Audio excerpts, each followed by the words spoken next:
What is up, Fizz fam? Good morning. Welcome back. It's so good to see you guys virtually, as it were. Hey, can't wait to chat with you guys today, answer any and all Fizz questions that you guys might have. Last week was a killer week for questions, so I am super stoked about this week. we've got the full time allotted this week. So technically we do have a makeup T-ball game, but it is starting right now. So luckily we've got 3 or 4 other dads that do a fantastic job coaching. So the T-ball team is well in hand, I think.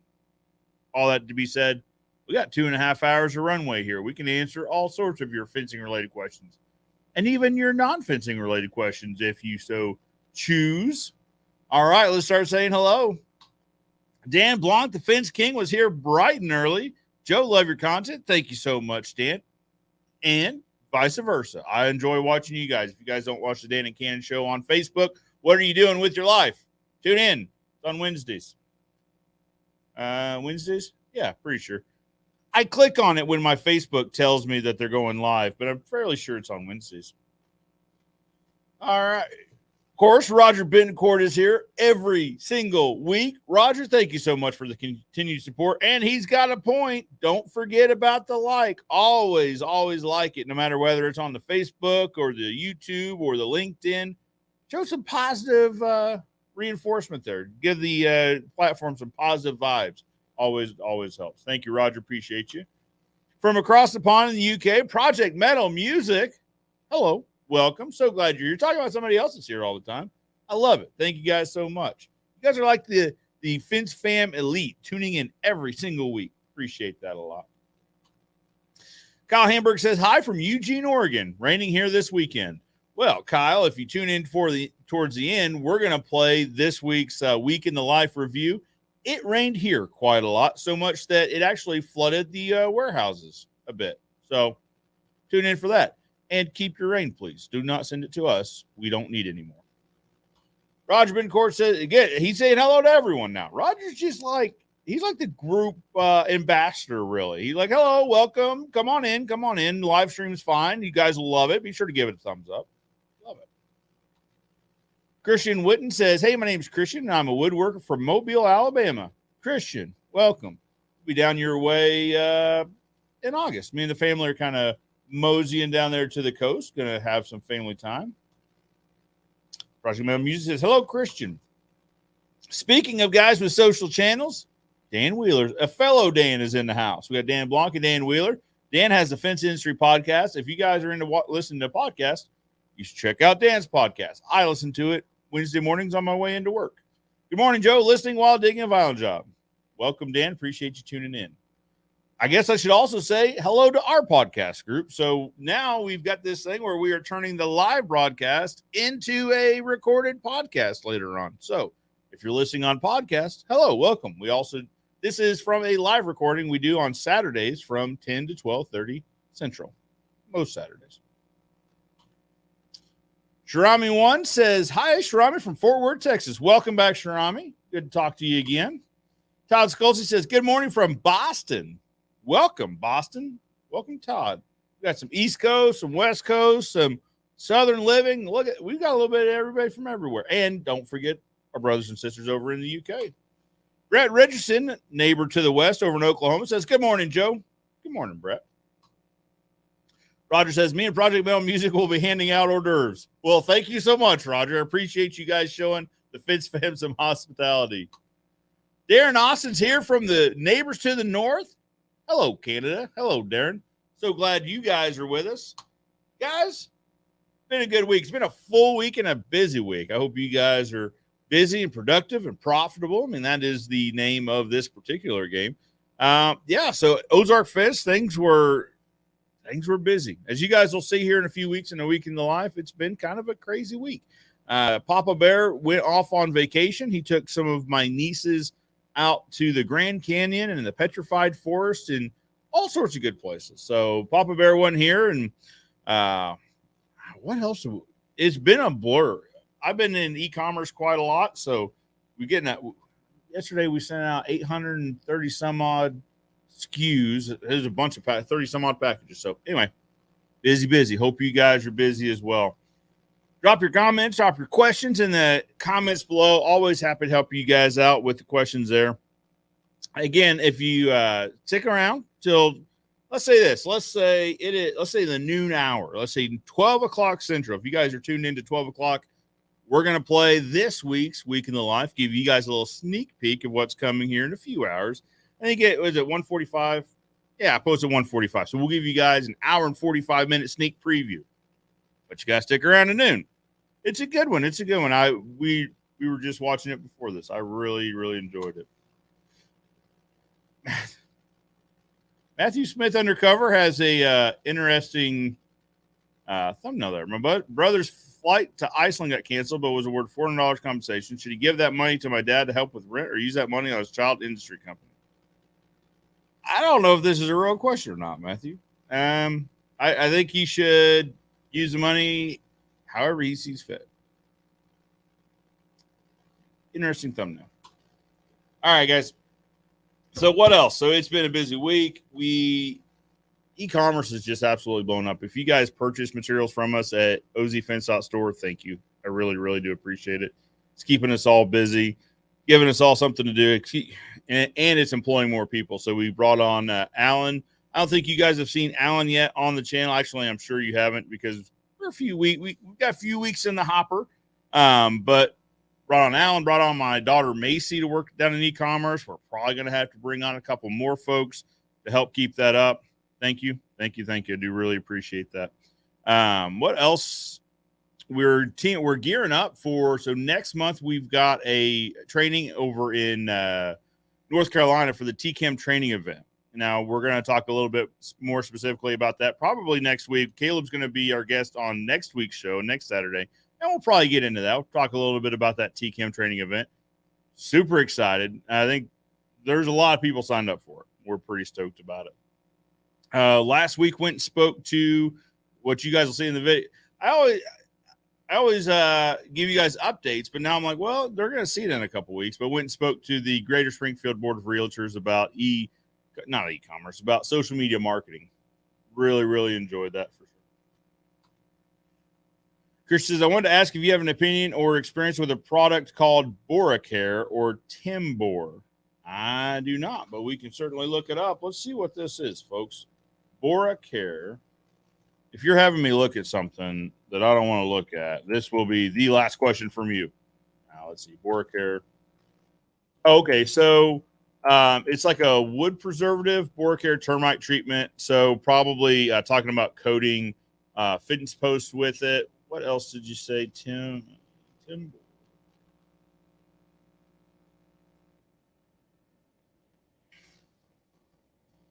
So another insecticide that gets applied to wood. Okay, I see where we're going. So yeah, coating wood posts before you put them in the ground to prevent against rotten insects. Basically, trying to help if you're using pre-treated wood posts, trying to help those out. I don't have experience with the liquid versions of these. So what I would recommend is Post Saver. So what Post Saver is, it's a physical sleeve that goes over the wood. It's got bitumen inside. You heat it up. It heat shrinks to the post, but also bonds that bitumen heats up and bonds to the post. I like that. I like it just because I can touch it and feel it. When you put on a liquid preservative, unless you dip it. So when we're doing staining, where my mind goes, when we're doing staining, we dip them so that we're completely sure that every square inch gets covered, nothing gets missed. If you're dipping in these products, I guess that could suffice. But I like the Post Saver sleeve concept because you can physically see it and touch it.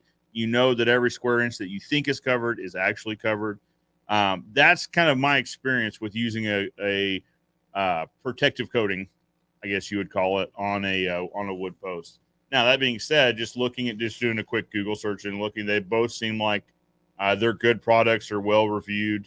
So let me ask you, Christian, do you have experience using these? Because if I remember right, going off memory here, you're up in Oregon. Is that right? Nope. You're down in Mobile, Alabama. I'm getting everyone confused. Down in Mobile. So let me know down. So Mobile is a little bit different climate than what we would see here in the Midwest. Let me know what your experiences are. Are you using the Boracare or the Timbor? Are you guys out there that are listening? Have you guys used this? I'm always willing to learn new things for sure. All right. Rhymes was okay. That's right. I'm sorry. Jeremy. We went through this last week, if I remember right, maybe the week before. It's not sure on me. Jeremy. All right. Rhymes with Jeremy. Got it. Was asking about the blind fence last week. I think horizontal window blinds have a photo of existing fence that was stained black. and owners want stain removed to start. All right, so blind fence, think horizontal window blinds. That's interesting. So like louvers, I guess, is what it sounds like. So if you're looking at the profile, maybe you can turn them. Kind of an interesting thought. Owners want the stained black, but the owners want stain removed to start. Probably going to restain it with something a little bit lighter. You would probably need a wood stripper. Stain Steel Experts, they're linked in the comments below. They have kind of a wide range of wood cleaners, everything from the eco cleaner to the wood cleaner to the wood stripper. So depending on what type of stain it is, and actually the comment right below you, Stain Man Kenny Dugan would be a great person to ask specifically about this. But the wood stripper with like a butyl additive, a booster, would probably take that off. Depends on what it is, right? If it's oil-based, water-based, or whatnot. But wood stripper is kind of the sledgehammer. It can really do quite a bit, but you have to be careful with it because it is a sledgehammer. It can do more damage. I would start by learning more about the cleaning chemicals at Stain Steel Experts. We're linked in the description below. They also have a free Facebook group, so maybe that's a great idea. Great idea too. Could you find the Stain Steel Experts University Facebook page and link in the description? It's a free Facebook group. Everyone's welcome to come in and ask questions. Jeremy, I would encourage you to probably post this question, maybe with some photos in that Facebook group, because Kenny Dugan, if you guys don't know Kenny, he's like I don't want to say mad scientist because that gives him but he is he's the scientist of the group, of the staining group, always doing. So he had a piece of video content up earlier this week where he was basically testing for organics and giving us an idea what he does, the process he goes through. Check out, go into the Facebook group. Like I said, totally free. Post your question. I would be willing to bet Kenny will come sprinting into the comment section with some pretty good advice for you. Speaking of the one and only, okay, this is not Shaquille Oatmeal, okay, and you're not from Ding Ding, Texas. Smoking some pork belly today. I do believe that. High of 103. You could keep that down in Ding Ding, Texas. You're not. Anyone that knows, this is Kenny Duke. Kenny, we know this is you. It says right there. It says, how do I get my directions right? Right here. There. That's the one. Stain Man. We know who you are, Kenny. You're not. What have you said before? I'm not even going to go into what you've said before. This is not Shaquille Oatmeal. This is Kenny Duke. Kenny, welcome. Duncan McDonald says, no, I'm late. Not too late, though. You're only, we're 17 minutes into this thing. So you are incredibly on time, sir. Welcome, Duncan McDonald. Brett says, Joe, what would you, there we go. Joe, what would you say some of the trends you're seeing on fence? As in, are you seeing more horizontal privacy, more modern, more stain? Yeah, so more modern for sure. We're doing some horizontal. Horizontal was really hot for a while. Well, I'll tell you what this was probably is it was hot before lumber spiked. And so our way of everyone has their own way of building horizontal fence. Let's start there. But our way is we love using the Postmaster Steel post. I understand there's also Lifetime post and Gregory post. Use whatever post you see fit. We like the Postmaster post. We use Postmaster post with 2x6, typically cedar rails going horizontally, of course. Well, when the price of lumber skyrocketed, those became less of an option. Still an option, but a spendy option. Now, I know there are ways of splitting a 2x4, mounting those vertically to your Postmasters, and then nailing pickets across horizontally. We've done it.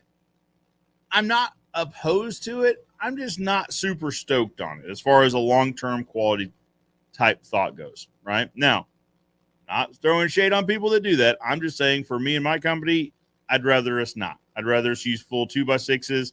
I think long-term it's going to be a stronger fence, but we saw a lot of it before the lumber spike. Now, talking about lumber spike, lumber seems to be coming back down to reality as far as right now, pressure treated pine. Also cedars, the cedar market's getting a little softer. I think I shared with you guys the other day, talking to one of the main suppliers of Western red cedar boards.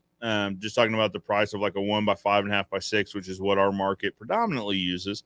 And the price they were quoting was still a bit higher than what we could find elsewhere. But the question came up, well, where do we need to be?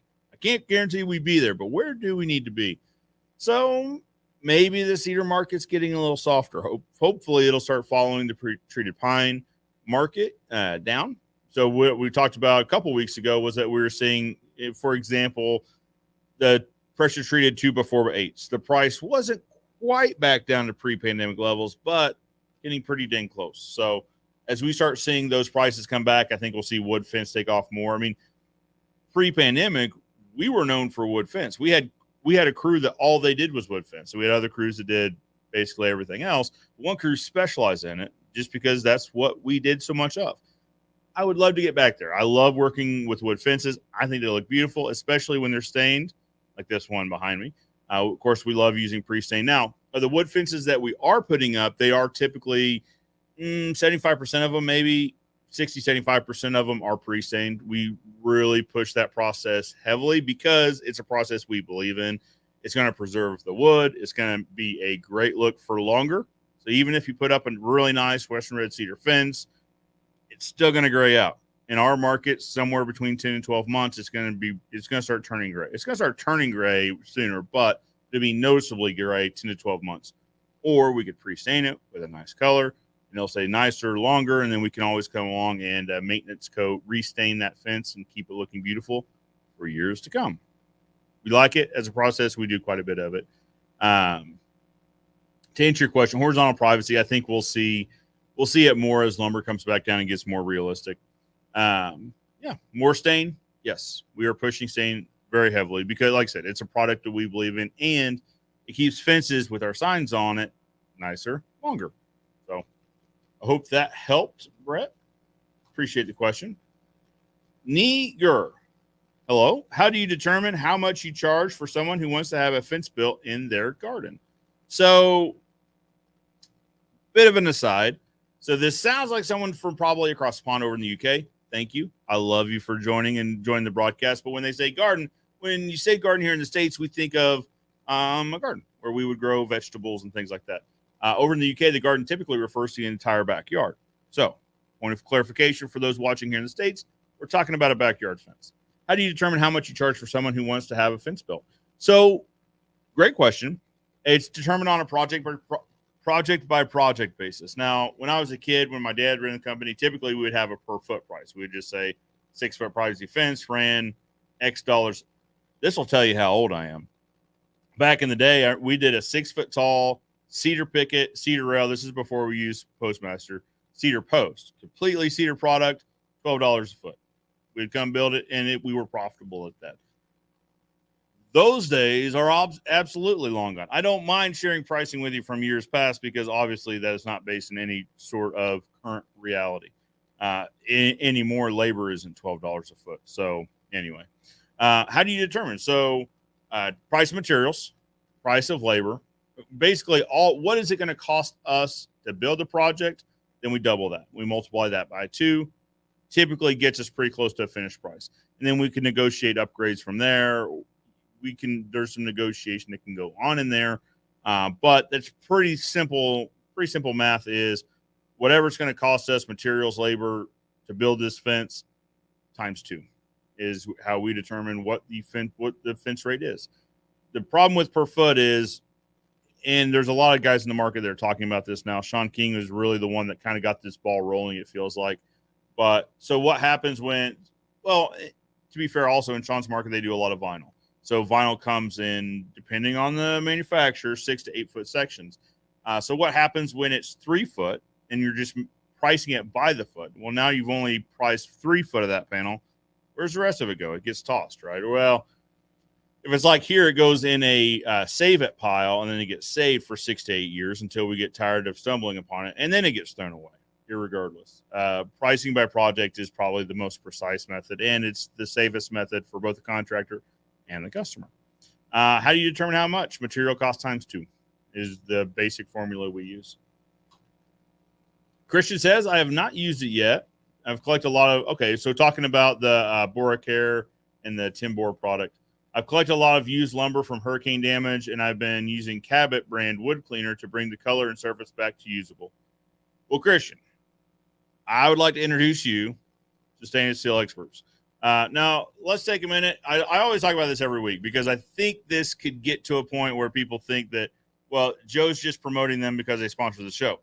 No, they're sponsoring the show because Joe uses them and really likes them. Me and my guys really like the product. They come from a safety-minded background, right? So is this product safe to use? Is it safe to put in contact with our team members, with our clients' kids and pets, that sort of thing? Check out their line of cleaners. We use them. Typically, we'll use the Eco Cleaner or the Wood Cleaner. We don't typically get into a lot of restoration projects where we would need the wood stripper or the butyl booster, but those are offered as well. Eco Cleaner and Wood Cleaner is where I would start. So if you're using used lumber, hurricane damage, I would say use their Wood Cleaner, right? Try it out, give it a shot. I mean, it can't hurt to try it. Yeah, check them out. Linked in the description below. All right, here is the Stainless Steel Experts Facebook group. For those watching on or listening on the podcast, I'm going to read it out to you. So it's facebook.com/groups. Well, okay, it's a bunch of numbers. I did not read this through before I said I was going to read it. All right, facebook.com/groups/19083144461622321. If you could figure that out. Can we add things to show notes on podcasts? Is that a thing? I think so. So if possible, we'll add this link to the show notes if you're listening to the podcast. It's a free group. I enjoy it just because I get to sneak in and watch Kenny Dugan do really cool sciencey stuff when it comes to wood cleaners and preservatives, that sort of thing. You can also ask your questions. And it's not just Kenny. There's a lot of professionals. I focus on Kenny because he also brings humor to it, which is always a good time. Oh, look at that, Brayden. Brayden, what did you do? Did you do? Oh, okay. So both me and Brayden said Saints Select First Facebook group. Okay, I got it. What's Facebook's one to you? So all of you now see it, except for the podcast, which it'll probably be in the show notes. I think that's a thing. It is possible. I'm confirming. I'm being told that it is possible. Jeremy says, thank you. Jeremy, very welcome. Christian says, Boracare has good reviews and is a borax-based preservative, but I'm not using the wood for fence. I'm sure Post Saver does work much better for fences. Okay, so we're repurposing it for something else. Got it. Understood. You're very welcome. You're very welcome, Christian. Yeah, that's what I was noticing. Just a very cursory a Google search shows that at least our Amazon ratings are like 4.5 stars, 850 reviews. This is just a Timbor product, but I mean, anytime you can get that many reviews and 4.5 stars, probably got something decent going on. Ken Throckmorton says, I'm seeing wood and chain link picking up customer saving money. I agree. So chain link, I agree. I absolutely agree. And wood's coming down to where we're seeing it. Chain link's getting incredibly competitive. Even including the vinyl coated, powder coated, depending on whether we're talking about wire fittings. Yeah, I agree. I think this last 6 months, because we're already this year, we're already halfway through the year. How is that not crazy? We're already halfway through 2022. I think we could see. I think we could see a lot of chain link going in. I certainly hope so, because we've been investing in chain link inventory for quite a while, but it's getting priced really competitively. I think we could see chain link really take off in the markets where chain link is a thing. I understand that there are markets where chain link isn't a thing, and probably wood will take off. I don't know. Last year for us was ornamental aluminum. We did a ton of ornamental aluminum last year. We did some ornamental steel, a lot of aluminum, probably because of price. Aluminum last year stayed a little bit under steel. So that's probably why we did more of it. This year, we're not seeing a lot. We're bidding aluminum jobs, but we're not seeing a lot pull the trigger right now. I think a lot of people in general right now are holding their breath and seeing what happens. Scott Sanderson says, greetings from Canada, Joe. Greetings, Scott. Thoughts on mounting posts on base hangers in concrete?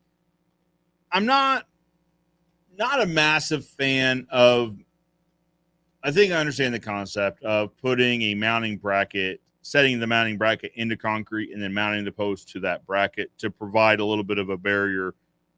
Not a massive fan of that. You see that a lot or at least we see it a lot in decks here. Actually, it's part of code now that you have to mount a mounting plate rather than set the wood directly into concrete for decking, at least here in Springfield, Missouri. I see that a lot in decks. The problem with bringing it into fence, now fence does have a lot of just vertical load, right? You've got a lot of that. However, it also has a lot of horizontal load.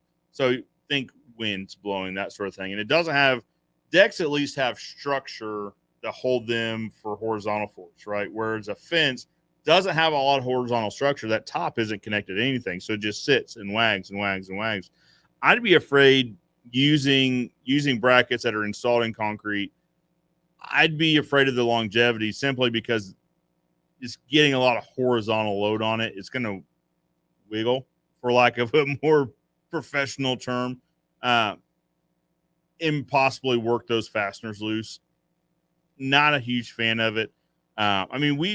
So there is a product called Oz Post that we use on, I don't know if you can say brand names on platforms like this, but it was a large fast food restaurant that is known for their chicken. Their architect spec'd out Oz Post. And so we used Oz Post, which is a steel post with a spike that is driven into the ground with like a jackhammer attachment. And then you mount posts in the sleeve and then you fasten them in the sleeve. It worked okay. I'm not saying I'm massively opposed to it. We installed it. I don't have a lot of faith in it for long-term feasibility. So, but one guy's opinion, though. You know what I mean? I take that for what it's worth. I'm not a big fan, but I'm sure there are other guys that are a fan. That's the great thing about the fence industry. There's 2, 3, 4, 5, a dozen ways of building a fence. Boo Boo Bang Bang, what is up? We haven't seen you in a while. I'm back, buddy. Welcome back. It always feels weird to me to say welcome back, Boo Boo. I don't, but I'm definitely not. You get it. Welcome back.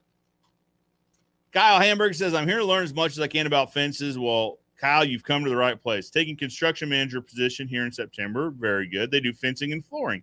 It's an interesting combination. I'm going to expand the company into new construction remodels. I love it. I love that a lot. Kyle, what part of the world are you in? What part of the country are you in? Have you told us? I don't think so. I don't know. Kyle, what kind of the world are you in? No, what part of the world are you in? Appreciate you for tuning in. If you got questions, drop them in the comments below. We're all here to help for sure. Star Jazz Bell, someone else we haven't seen in a little while. Hi, Joe. I'm in Cleveland, Ohio. Welcome back. And really like how durable vinyl sounds. Any known major problems with it? So we don't do a lot of vinyl. We'll do a few vinyl projects a year, a few composite projects a year. Don't do a ton of either.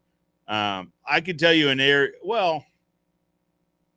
depends on the manufacturer, right? So there are some manufacturers that make incredible products.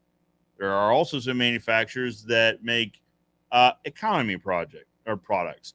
So it's going to depend on the material, or it's going to depend on the manufacturer. Well, the material that the manufacturer uses.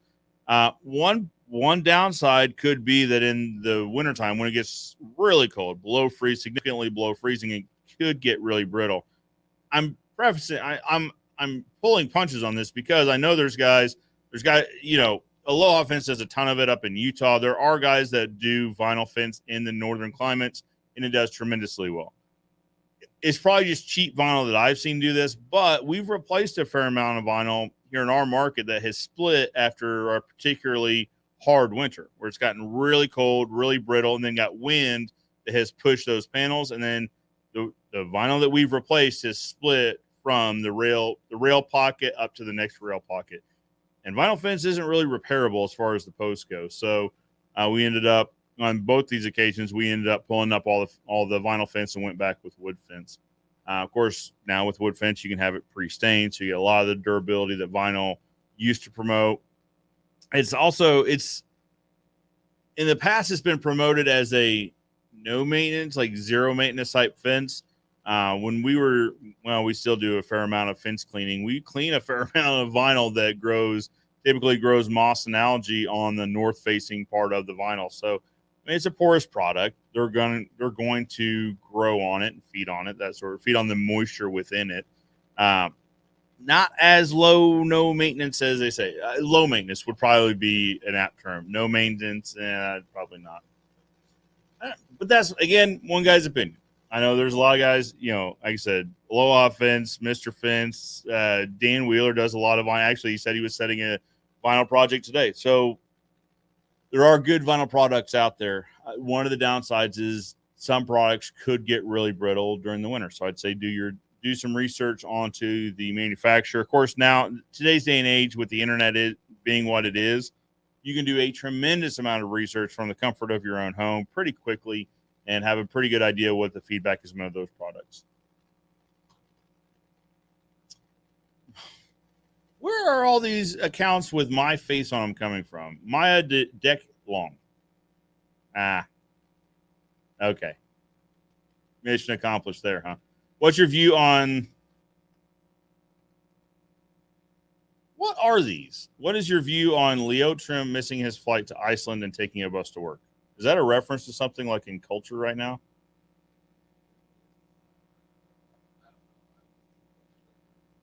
On advice from Braden, we're ignoring. Christopher Morrison. Very good name. Thank you. Any advice for first-timers taking on staining? For context, I have a sprayer. I'm staining treated pickets. Fence was installed this past fall, and I live in northwestern Missouri. Oh, not. Hello, Missouri. Welcome. Thanks so much. Take your time with it. So, again, I recommend Stain and Seal Experts because that's the product we use as a business. They also sponsor the live show. Thank you, Stain and Seal Experts. But it is a product that we legitimately use every day. The nice thing about it is it's forgiving in terms of if you don't evenly coat it the first time, you can always go back and recoat it. So if you start on one part of the house and work your way around, you come back, you realize, hey, this panel is a little bit heavier than that panel, or I have some streaks in it. You can always go and recoat it. I cringe when I see fences that have used other products that aren't as forgiving. So typically you would see a thicker strip right down the middle. So they'll stain the bottom half, maybe come back around, stain the top half for some reason. So they'll do I don't know what they're doing, but someone in town is doing this because there are several fences like this where there's like a thicker, darker strip right down the middle from where those two sprays have overlapped. And once it's done, it's pretty well done. So there's not a lot of going back and fixing that. With Stain and Seal Experts, it's an oil-based penetrating sealant, but it doesn't flash dry, so which means you've got some time, right? So you can go back, make it right, fix it. Treated pickets, so you want to get them time to age, which you have. Your fence was installed this past fall. Perfectly fine. One thing I would recommend is picking up a moisture meter. There's a lot of them available on like Amazon. They've got two spikes. You poke them into the wood. It'll tell you the moisture content of that particular wood that you're testing. Typically, you want it to be 13% or below. Different people say different numbers. We've kind of settled on 13%. And you want to test 4 or 5 different parts of the fence. We're having Caleb on next week, so I'll kind of reiterate this next week with Caleb, let him explain it a little bit further. But we'll test 4 or 5 different places. We'll test the outside of the fence, the inside of the fence, under the rails, because that doesn't get a lot of sunlight. As long as the average is below 13%, we'll go ahead and stain the fence. Again, welcome Northwest Missouri. So if you like more information, you can reach out. You can send me an email, joe@thefenceexpert.show, or you can always jump into that free Facebook group or reach out to Stain and Seal Experts directly. Kyle Hamburg says, Eugene, Oregon, grew up in Minnesota. Kyle, you told me that in the beginning. I apologize. Did you tell me that or did somebody? Yep, you already said that. Sorry, Kyle. Eugene. I'm just saying, maybe the reason you capitalize that is I've said this before. Middle name is Eugene. So always a big fan of things named Eugene. Grew up in Minnesota. You just enjoy being where it's cold. Actually, Oregon, not as cold as Minnesota, though. So maybe you wanted a little bit warmer weather. Anyway, Kyle, thank you so much. Scott Sanderson says, thanks for the info. Just earned a subscriber. Welcome to the Fence Fan, Scott. I need to figure out. I don't know which one of these things does it, but I know watching the Danny Cannon show, he's got one of these road boards. What's that? I can't hear. Okay, we're gonna hit some and see when we get to the clapping, but I can't. I can't hear these, so I don't know what's going on right now. But I do see that it's playing a sound. Do we have speakers maybe that can listen to these things? I don't know. We'll just. Which one was that? I played music, so that wasn't the right one. There's going to be a few second delay here while Braden's listening to it, and then he will tell me what this is. This clapping? This laughter. Well, that's accurate. All right, we will figure out which one of these does the clapping, and we will figure, or like we should do like a, I don't know, like a cheer, yeah, like a stadium, like yeah. Just Scott, if you can, while you're sitting there, just imagine that, like a whole stadium roaring with applause. That is the button that I'm pushing for you right now for joining the Fins fam. Thank you, sir. Stevie Boy Billings, good afternoon, Joe. Good afternoon, sir. Appreciate you joining us. It is afternoon over there across the pond. I appreciate you guys tuning in. Adam Sims, pool approved, 5-foot, 4-rail gate design. What latches are approved to meet the standard, and what hinges do you use that are self-closing? So we really like Nationwide Industries brand or line of pool hardware. We use it quite a lot. You will start seeing them more in the reaction videos because they've come on as a reaction video sponsor. Thank you, Nationwide Industries. But again, the reason they're coming on as a sponsor, we use them as a business. That's going to be a common theme here. I don't want to recommend something to you guys, and I really feel that by allowing a sponsor to come in and sponsor a segment of the show, it's us telling you that they're good stuff, right? So I don't want to lead anyone astray. That's a nightmare scenario for me, is that someone comes in as sponsors, someone else has a horrible time. Not a great look, right? So we sell a ton of Nationwide Industries hardware, ozfence.store, but the Cornerstone 2 hinges is a self-closing hinge. It is a beefy hinge. It is rated for holding, I want to say it's like 1,500 shear pounds or something like that. Not a 1,500-pound gate, but you get it. Heavy gates. It also has a really nice self-closer in it. Cornerstone 2. The Trident latches are the ones we like using, the Trident 10-inch. They make a 10-inch and a 20-inch. We carry both. We like the 10-inch because if your fence is, 54 inches, you don't really need another 20 inches on top of that, right? You could use the 10-inch Trident latch. That is our combo of choice for pool gates, is the Cornerstone 2 hinge, the Trident 10-inch latch. You can find them from your local Nationwide distributor, or lacking a Nationwide distributor, on ozfence.store.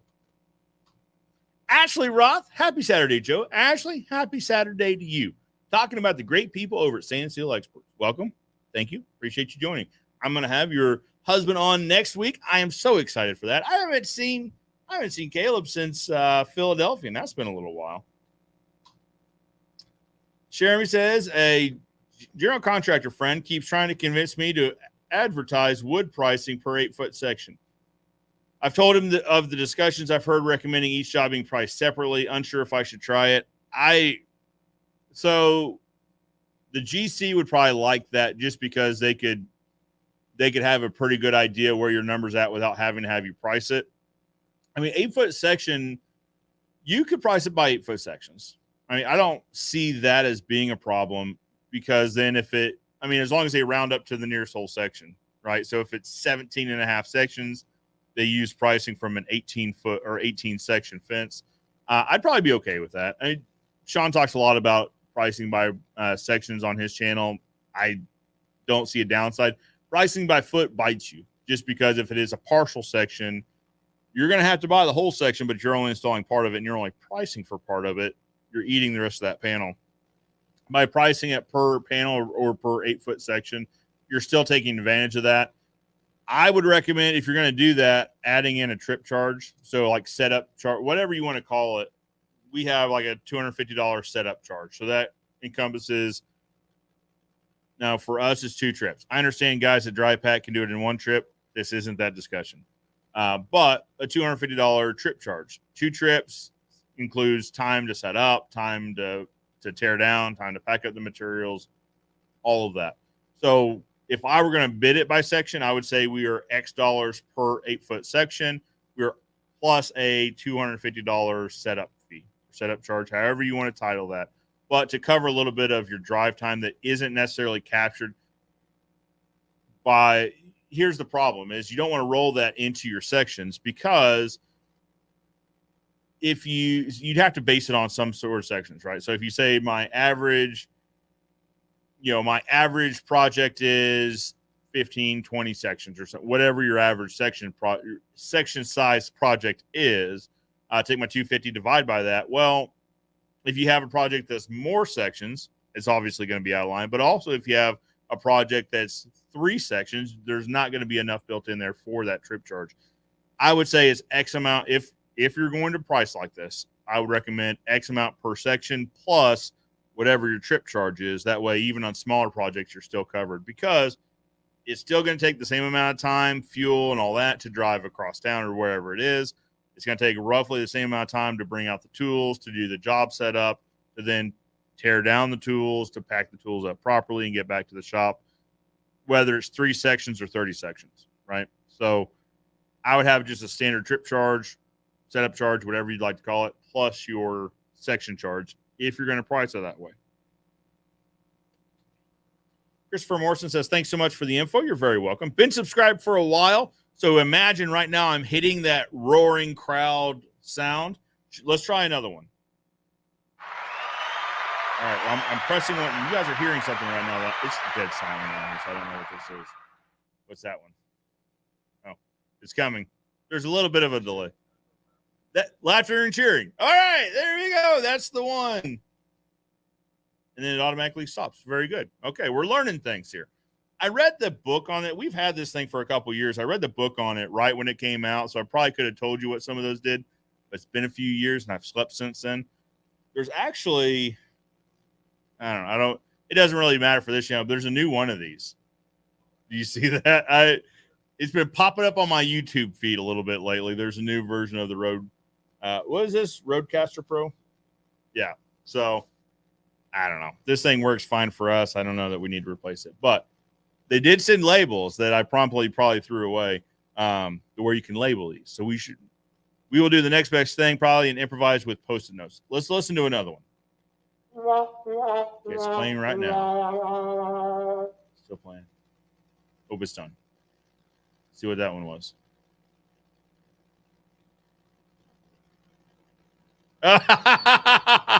Okay, so that's it. All right. So, second one down on the left is clapping and laughing. Second one down on the right is a womp womp. So, yeah, we will keep that in mind. I'm sure this is riveting content for you guys. Sometimes we just like to play around and have fun on here. All right, guys, if you guys got questions, you guys have questions or comments or anything Vince related or non, drop them in the comments below. We are totally caught up on questions and comments. So yours will likely be the next one up. Unless you're one of the people that are like hanging out with titles that are trying to make me say things that I probably shouldn't be saying, asking me questions that I have nothing. I don't know about planes and who's missing. What'd you say it was, a soccer player that missed a plane or something? Oh, we're not sure what that is. Anyway, something to do with something that's not fence related, pertaining to this channel. So anyway. All right. So what to talk about? So we've got the TChem training event. Oh, I remember seeing Michael comment on this, and I don't. Where's Michael's comment? Because he had said something like, can't wait to see you in North Carolina. There it is. Michael Taylor says, ready to see you in North Carolina. Michael Taylor, I'm ready to see you as well, because we are not teaming up. We are 2 other presenters at the TChem training event. Coming up mid-July. Let's see exactly when this is. I should know this. I should have this in the description probably. Let's see. Checking calendar now. I know it's in July. Yep, 21st, 22nd, because nope. I think it's the 20th and 21st, possibly, because it looks like we are traveling the 19th and the 22nd. So 20th and 21st, more than likely, in North Carolina. If you search TChem training event, you will absolutely find it. That is the event that we're going to. You know what? Let's just do this. Let's find this right now while we're talking TChem training.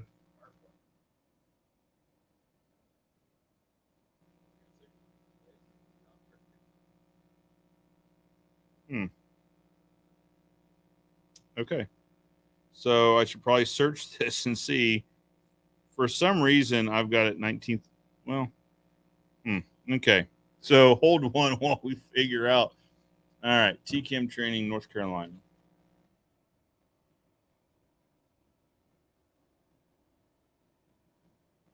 I'm excited to go back to North Carolina. Free training event, July 20th and 21st.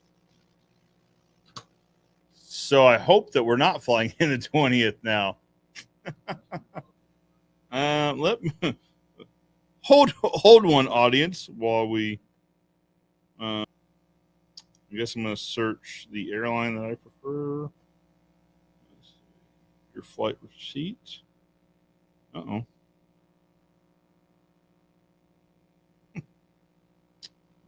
Well, 20th to 23rd. All right. So this could get awkward. I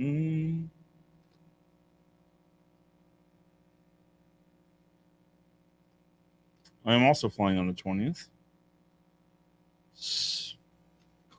Okay. I think you guys are watching real time us figure out that we've got our wires crossed.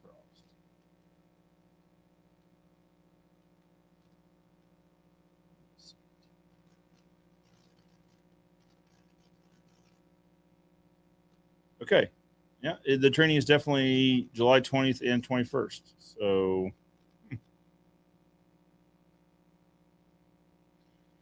Retro, how did we do this? When I say we, I do mean me. Mild panic. No worries.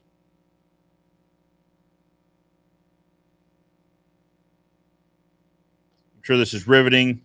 I apologize. But like I said, just mild panic here.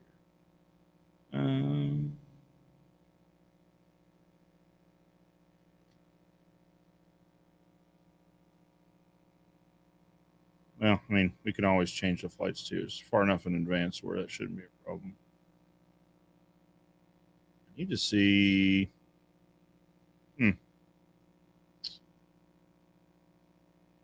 See when we. Actually, I don't think I've locked the house down yet that we're going to stay at. Okay, so we should be flying out the 19th, I suppose. 20th, 1st. Yeah, so the 23rd is when I wanted to fly back because that gives us the 22nd to go down and go to the old homestead. But yeah, so we should probably change flights to be on the 19th, not the 20th, probably. Yeah, so glad we sorted that out. That could have been tragic. Us fly in the day of the training. That certainly wasn't my plan. So we'll change flights directly after this live. So I know guys that will like fly in like really early the day of. They'll do the event and then they'll fly out that evening. That is too stressful for me. Well, in our part of the country, it's too stressful because there's connections involved. Like there are only 3 places that we fly direct. It's like Dallas, Atlanta, and Chicago. That's about it because those are all the hubs for the different airlines or whatever. The major hubs. I'm sure we can fly like Allegiant, all sorts of direct places. But yeah, so if it's not one of those 3 places, we are connecting. And that's just a little too stressful for me. All right. Scott, so thoughts on using transmission fluid as stain? Absolutely not. I think there would be some there'd be some pretty bad ecological drawbacks to using that. There would probably be EPA would probably not approve of that practice. I haven't seen transmission fluid before. I have seen guys talking about like coating with roofing tar or coating with diesel or this or that or the other. I'm not saying they won't work. I'm saying they're probably really bad for the environment. And it's something like not in your lifetime, maybe not in your kids, probably in your kids' lifetime, but you got to think a little bit further down the line here on maybe the thing you're doing now. It's not great for later. Absolutely not on transmission fluid. No, I don't think. Yeah, Ashley's confirming 2021st in Greensboro. So, we are going to go ahead and change those flights. Fort Worth.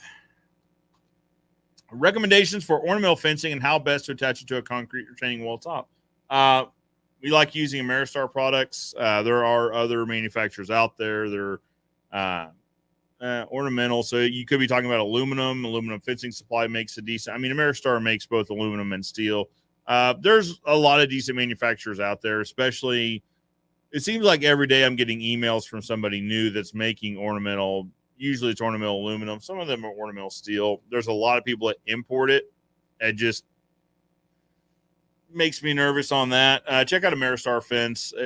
You will pay more, but it is a domestic product. It's actually manufactured next door in Oklahoma. How do you attach it to the concrete retaining wall top? So typically we will use the ornamental steel product. Montage by Ameristar. We like it a lot. And then we will weld to depending on the width of the wall, a 6x6 or a 4x4 flange plate. I prefer the larger the better. So, but we've got a project coming up that's on a 6-inch wall or on a 10-inch wall. A 6-inch plate is going to be a little bit too close to the edge of that for my comfort. I mean, nightmare scenario is if you blow out the side of the wall. So we're going to go 4x4 flange plates on those. Engineers say the specs are still okay on that. So I prefer to go with wider whenever we can, but post with a welded floor plate. So if you don't have a fabrication shop, typically you can order them that way as well. Takes a little bit longer to get them in, but if you have a product that's not necessarily needing to go up right this minute, like today, waiting a little bit to have someone fabricate on a floor mount post or floor mount plate or flange, whatever you'd like to call it, would be the way to go. Matt Osborne says, I'm late, but hi from Northern Ohio. Hello, Matt.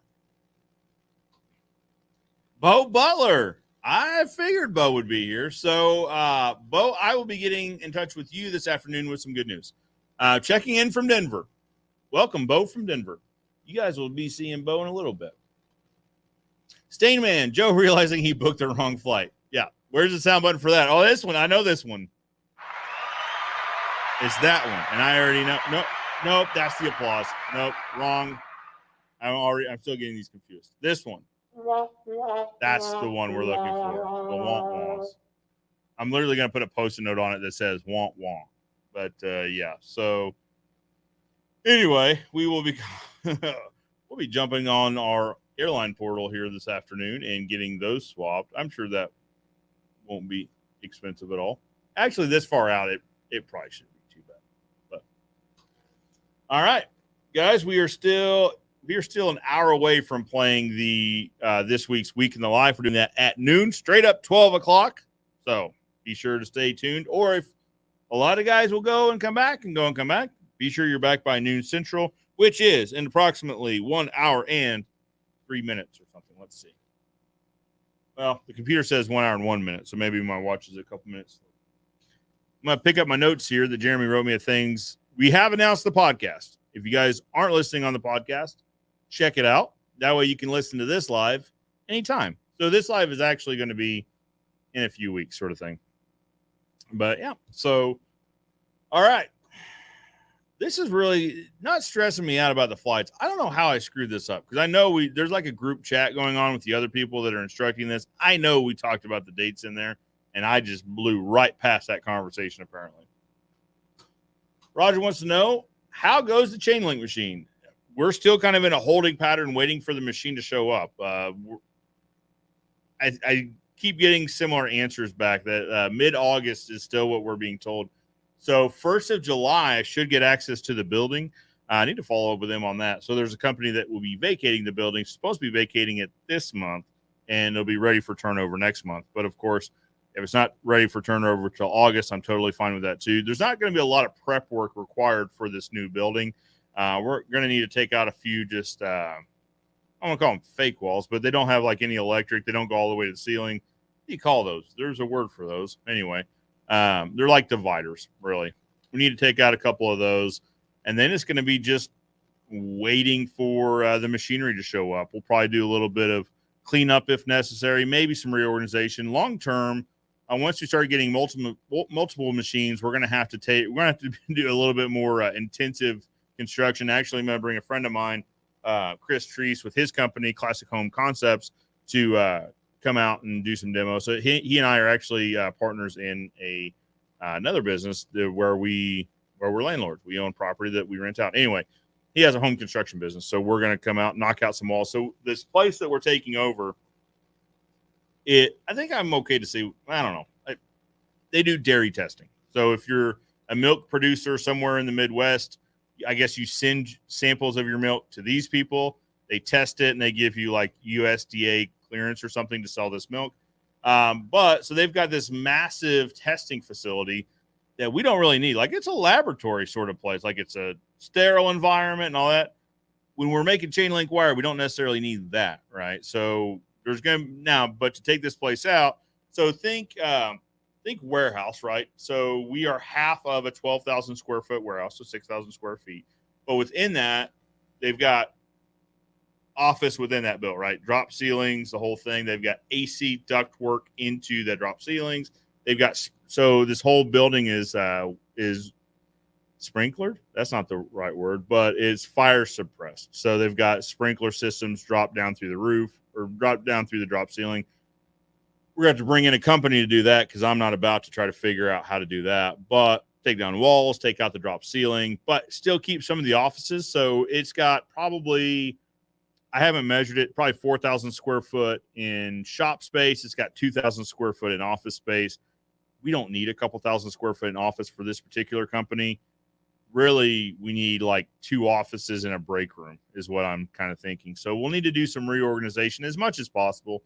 I think right now it's set up for, I'm going off memory here, that's a few months old, but 3 offices, a really significant break room, and then a couple bathrooms, and that's probably what we'll keep. But then it has this testing facility, and then it has another massive break room, and then it has the partition kind of area.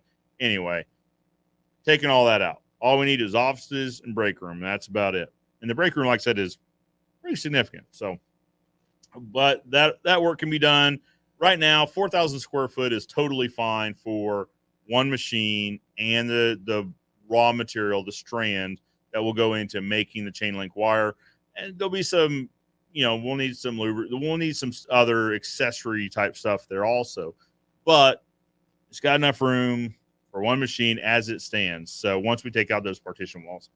So we'll do that. And then as we need more machines, we'll kind of do some more construction. This company is going to be completely separate from Ozark Fence Company. So it's going to have to stand on its own 2 feet. It's not going to have the cash flow that Ozark Fence has to try to do all this work ahead of time, right? So we're going to do basically the minimal amount of work possible to get the machines in, or the machine running, and then let it kind of produce its own cash flow. Now, part of the wire, it will sell to Ozark Fence Company at whatever market rates are there. But cash flow will be slim in the beginning because it's a brand new company, and we're not selling to a lot of outside customers yet until we get really efficient and really up to speed, I guess, get trained on the equipment, that sort of thing. So how goes the chain link machine? We're in a holding pattern, but we're getting closer, which I'm not going to say it's stressful. Like, we've been knowing this is coming for this plan is probably 6 months in the making right now. From the first time we talked to the good folks over at Brigandy.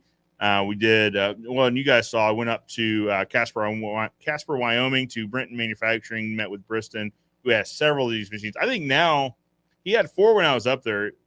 He's got at least 6. Maybe he might have 8 machines by this point. Put down some wire up there in Casper, Wyoming, for sure. But yeah, so this plan's been a little bit in the making, getting close, but it's not here yet.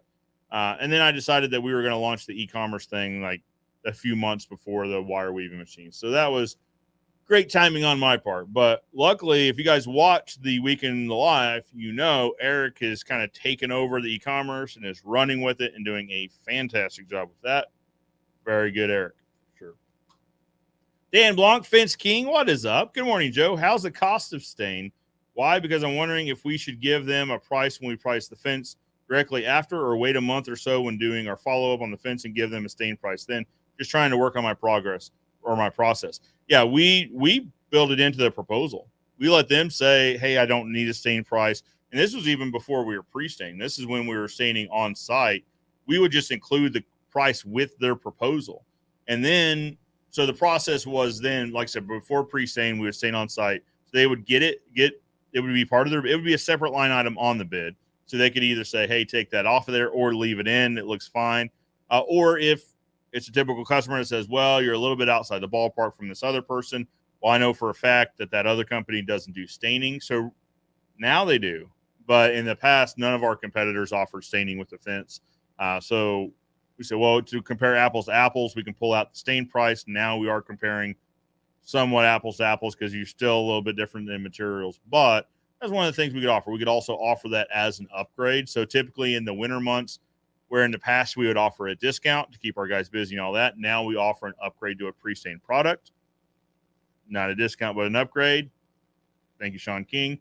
Yeah, so we built it into the price, and then they would get a thank you letter. Now, we had 2 thank you letter templates. So one for customers that chose pre-stained or stain on site, a stained fence, and another one that didn't go with the stain fence.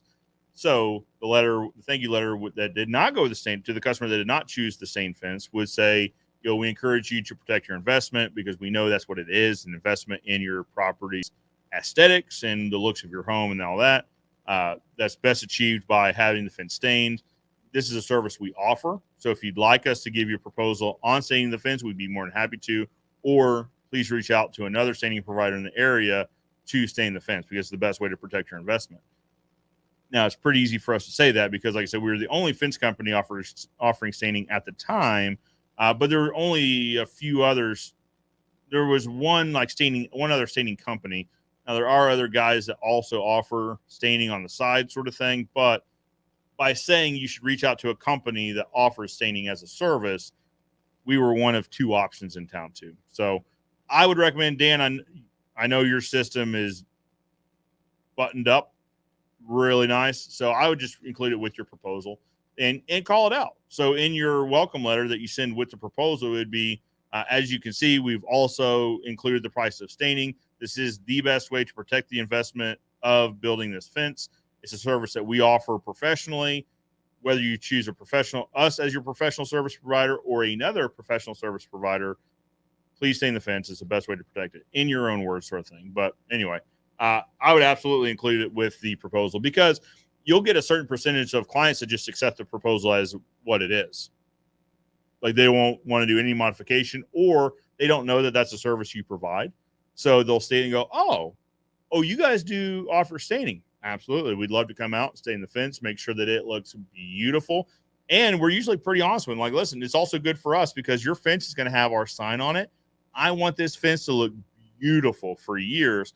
So then when people see our fence sign on your beautiful fence, they connect the dots a little bit on that.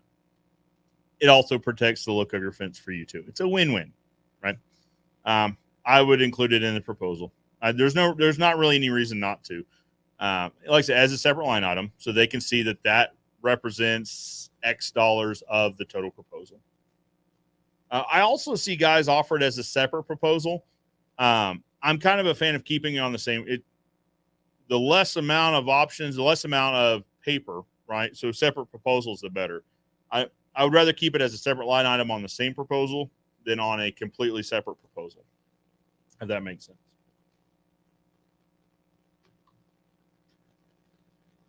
Dude says, hey, doing a privacy fence style, $76 lineal foot. Do you have a 4-foot gate framing style that you would call your go-to? I want mine to last. Use 3 auto close hinges because there's a pool.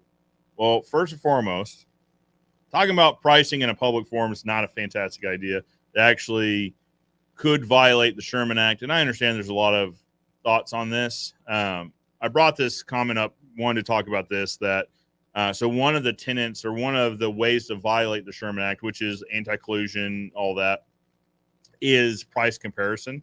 So it's two contractors comparing their prices because it could lead to a conversation that talks about price fixing, right? Obviously, not what we're about here. I'm not encouraging that in any way, shape, or form. But that price is accurate for you and your market, then there you go. But again, a comment about let's not talk about pricing in public forums, really in any forums, because that could be seen as violating the Sherman Act sort of thing.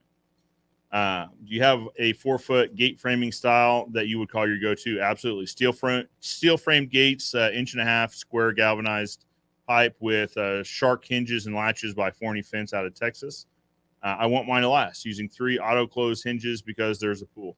So I don't know that these are public yet, but Forney does make so Forney partnered up with Nationwide Industries and made an automatic version of their gate hinge. We've got one for testing here that we'll probably be doing some videos on in the future. But so they do make an auto close hinge. Obviously, their latches are auto close. Is kind of the typical spring loaded hinge you see used for wood fence. But yeah, so I would 1.5 inch square galv frame. We fabricate here in the shop just per project. Well, I say that we build up some bulk frames for flat projects that don't have any drop. But if the project has drop, we can make up a custom frame for it, sort of thing. That would be our go-to. That's whether it's a treated pine, whether it's cedar, no matter what the wood. If it's a wood fence that has a gate, it's steel framed on steel post, 40 weight post with these Forney shark hinges, shark latches by Forney Fence. It's absolutely our go-to. If you don't have a supplier for them, we also sell those. ozfence.store. There's a theme here. We sell everything that we use because we believe it's high quality. If we're going to put our name on it, a name that's been around since 1955, my grandfather and his brother-in-law, if we're willing to still stick our reputation on these products, it's probably good enough to be good enough for really anybody in the industry. So why not offer it for sale? ozfence.store. Christopher Morrison says, I've heard of folks cleaning and power washing a fence prior to stain application. Absolutely. When is that recommended? And then are there any recommendations for maintenance over the upcoming years? So the fence cleaning, you hear different time frames on this. Our time frame is typically a year. If the fence is less than a year old, I don't think it needs a deep cleaning. Now, it could always use a rinse off. So meaning using a power washer, but with a really open head. So you're not using pressure, you're using volume to knock off all the bird droppings, that sort of thing on the fence. Give it a good rinse off, wait for it to dry. So then come back. What we typically recommend for folks doing it at home would be to wash it one weekend, as long as there's not rain in the forecast that week. Wash it a weekend, let it dry throughout the week in the summer, come back that next weekend, go ahead and stain the fence. It's typically it's a pretty solid process. I would recommend cleaning it. Power washing. So if I remember right, you had said your fence was installed this past fall.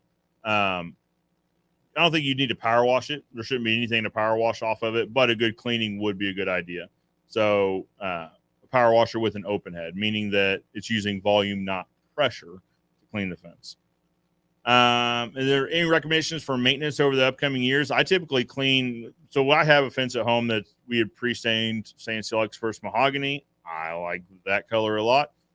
Typically in the spring, I'll come through after the spring bird migration, go ahead and wash the fence off. And then every couple of years, this year was one of them that we went through. We cleaned it one weekend, and actually, as it happened in the schedule, 2 weekends later or 2 weeks later, I came back and stained it again. So every couple of years, a nice maintenance coat of stain. Now, one thing to note about the maintenance coat is it typically goes a little bit faster because you're not applying as much stain to the fence. The fence still has stain on it and in it. It just needs to be reloaded with a fresh coat. So we used roughly half the amount of stain on the maintenance coat, a little bit more than half. We took out enough stain to completely stain a brand new fence, knowing that we would need less, but there's not really a scientific formula to how much less. So we took out a full amount of stain with us, stained it up. We brought back a little bit less than half.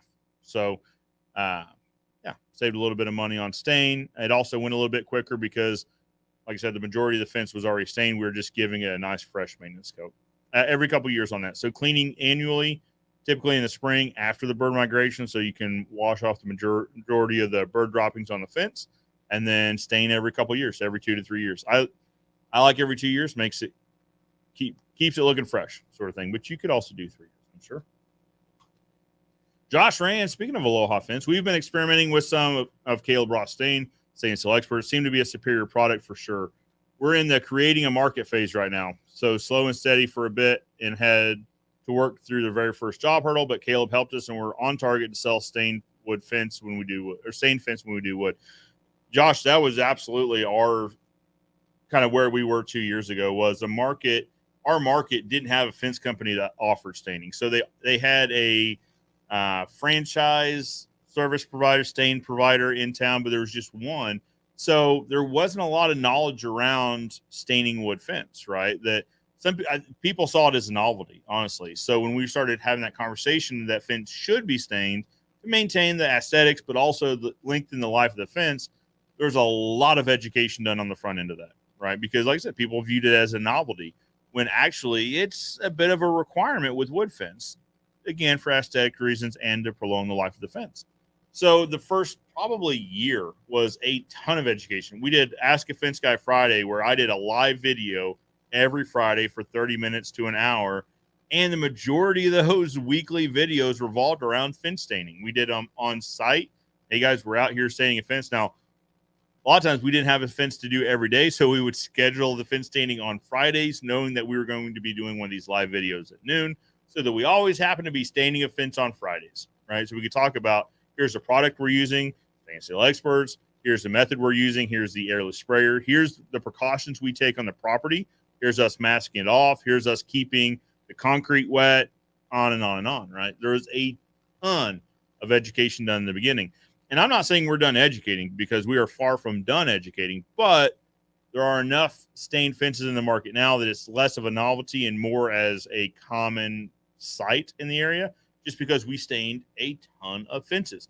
We also priced it accordingly. We knew we were in a growth phase, so we needed to get this spaceship out of orbit. The majority of the energy used in the flight of a spaceship is getting out of the atmosphere, getting into orbit, right? So we knew we were going to make less money in the beginning, but we're going to make more money in the long term. We were going to churn through a lot of money in the beginning. We were going to price it very competitively, and actually we're pricing it to compete with this nationwide franchise, which they were already priced pretty low anyway. But the idea was that, one, this wasn't our main source of revenue, so that we could afford to make a smaller profit. It was still profitable, but a smaller profit, knowing that it will lead to long-term gains, right? So we priced it competitively with them, knowing that we could get by, but also knowing that it was an advertising cost, right? So seeing more fences in our market that were pre-stained with the Stain and Seal or Ozark Clean and Stain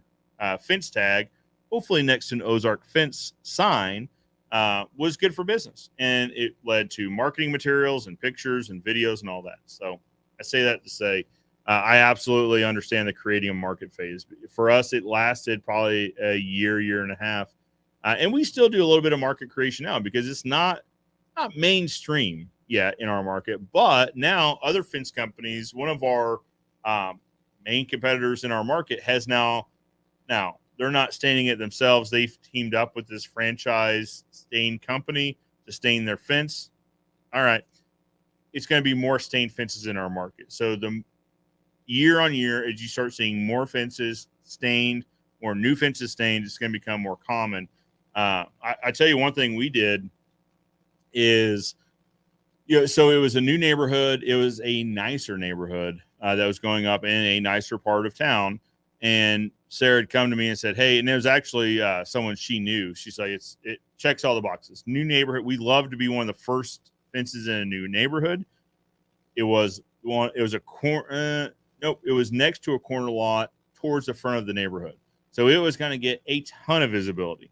So she said, what do you say? I mean, we were already full profit on the fence. What do you say we offer the stain upgrade at cost? So no profit, but also no cost, right? So a bit of a break even. I said, absolutely, makes total sense. I'd have to talk to Sarah, but when she and I talked about, we talked about this a couple months ago about exactly what this led to either 9 or 10 projects, selling projects, who said they saw that fence in that neighborhood as they were driving through the neighborhood to go to their new house. And they were pre-stained to match that fence because in their experience, that was common. You guys installed that fence. Can you also install my fence? Also, I want it to look pre-stained like that, or I want it to be that color, right? So they wouldn't know that it was stained or that it was pre-stained. They just knew it was a really nice, rich color, and they wanted their fence to be that color as well. A few of the customers actually thought that was like the HOA regulation. It wasn't.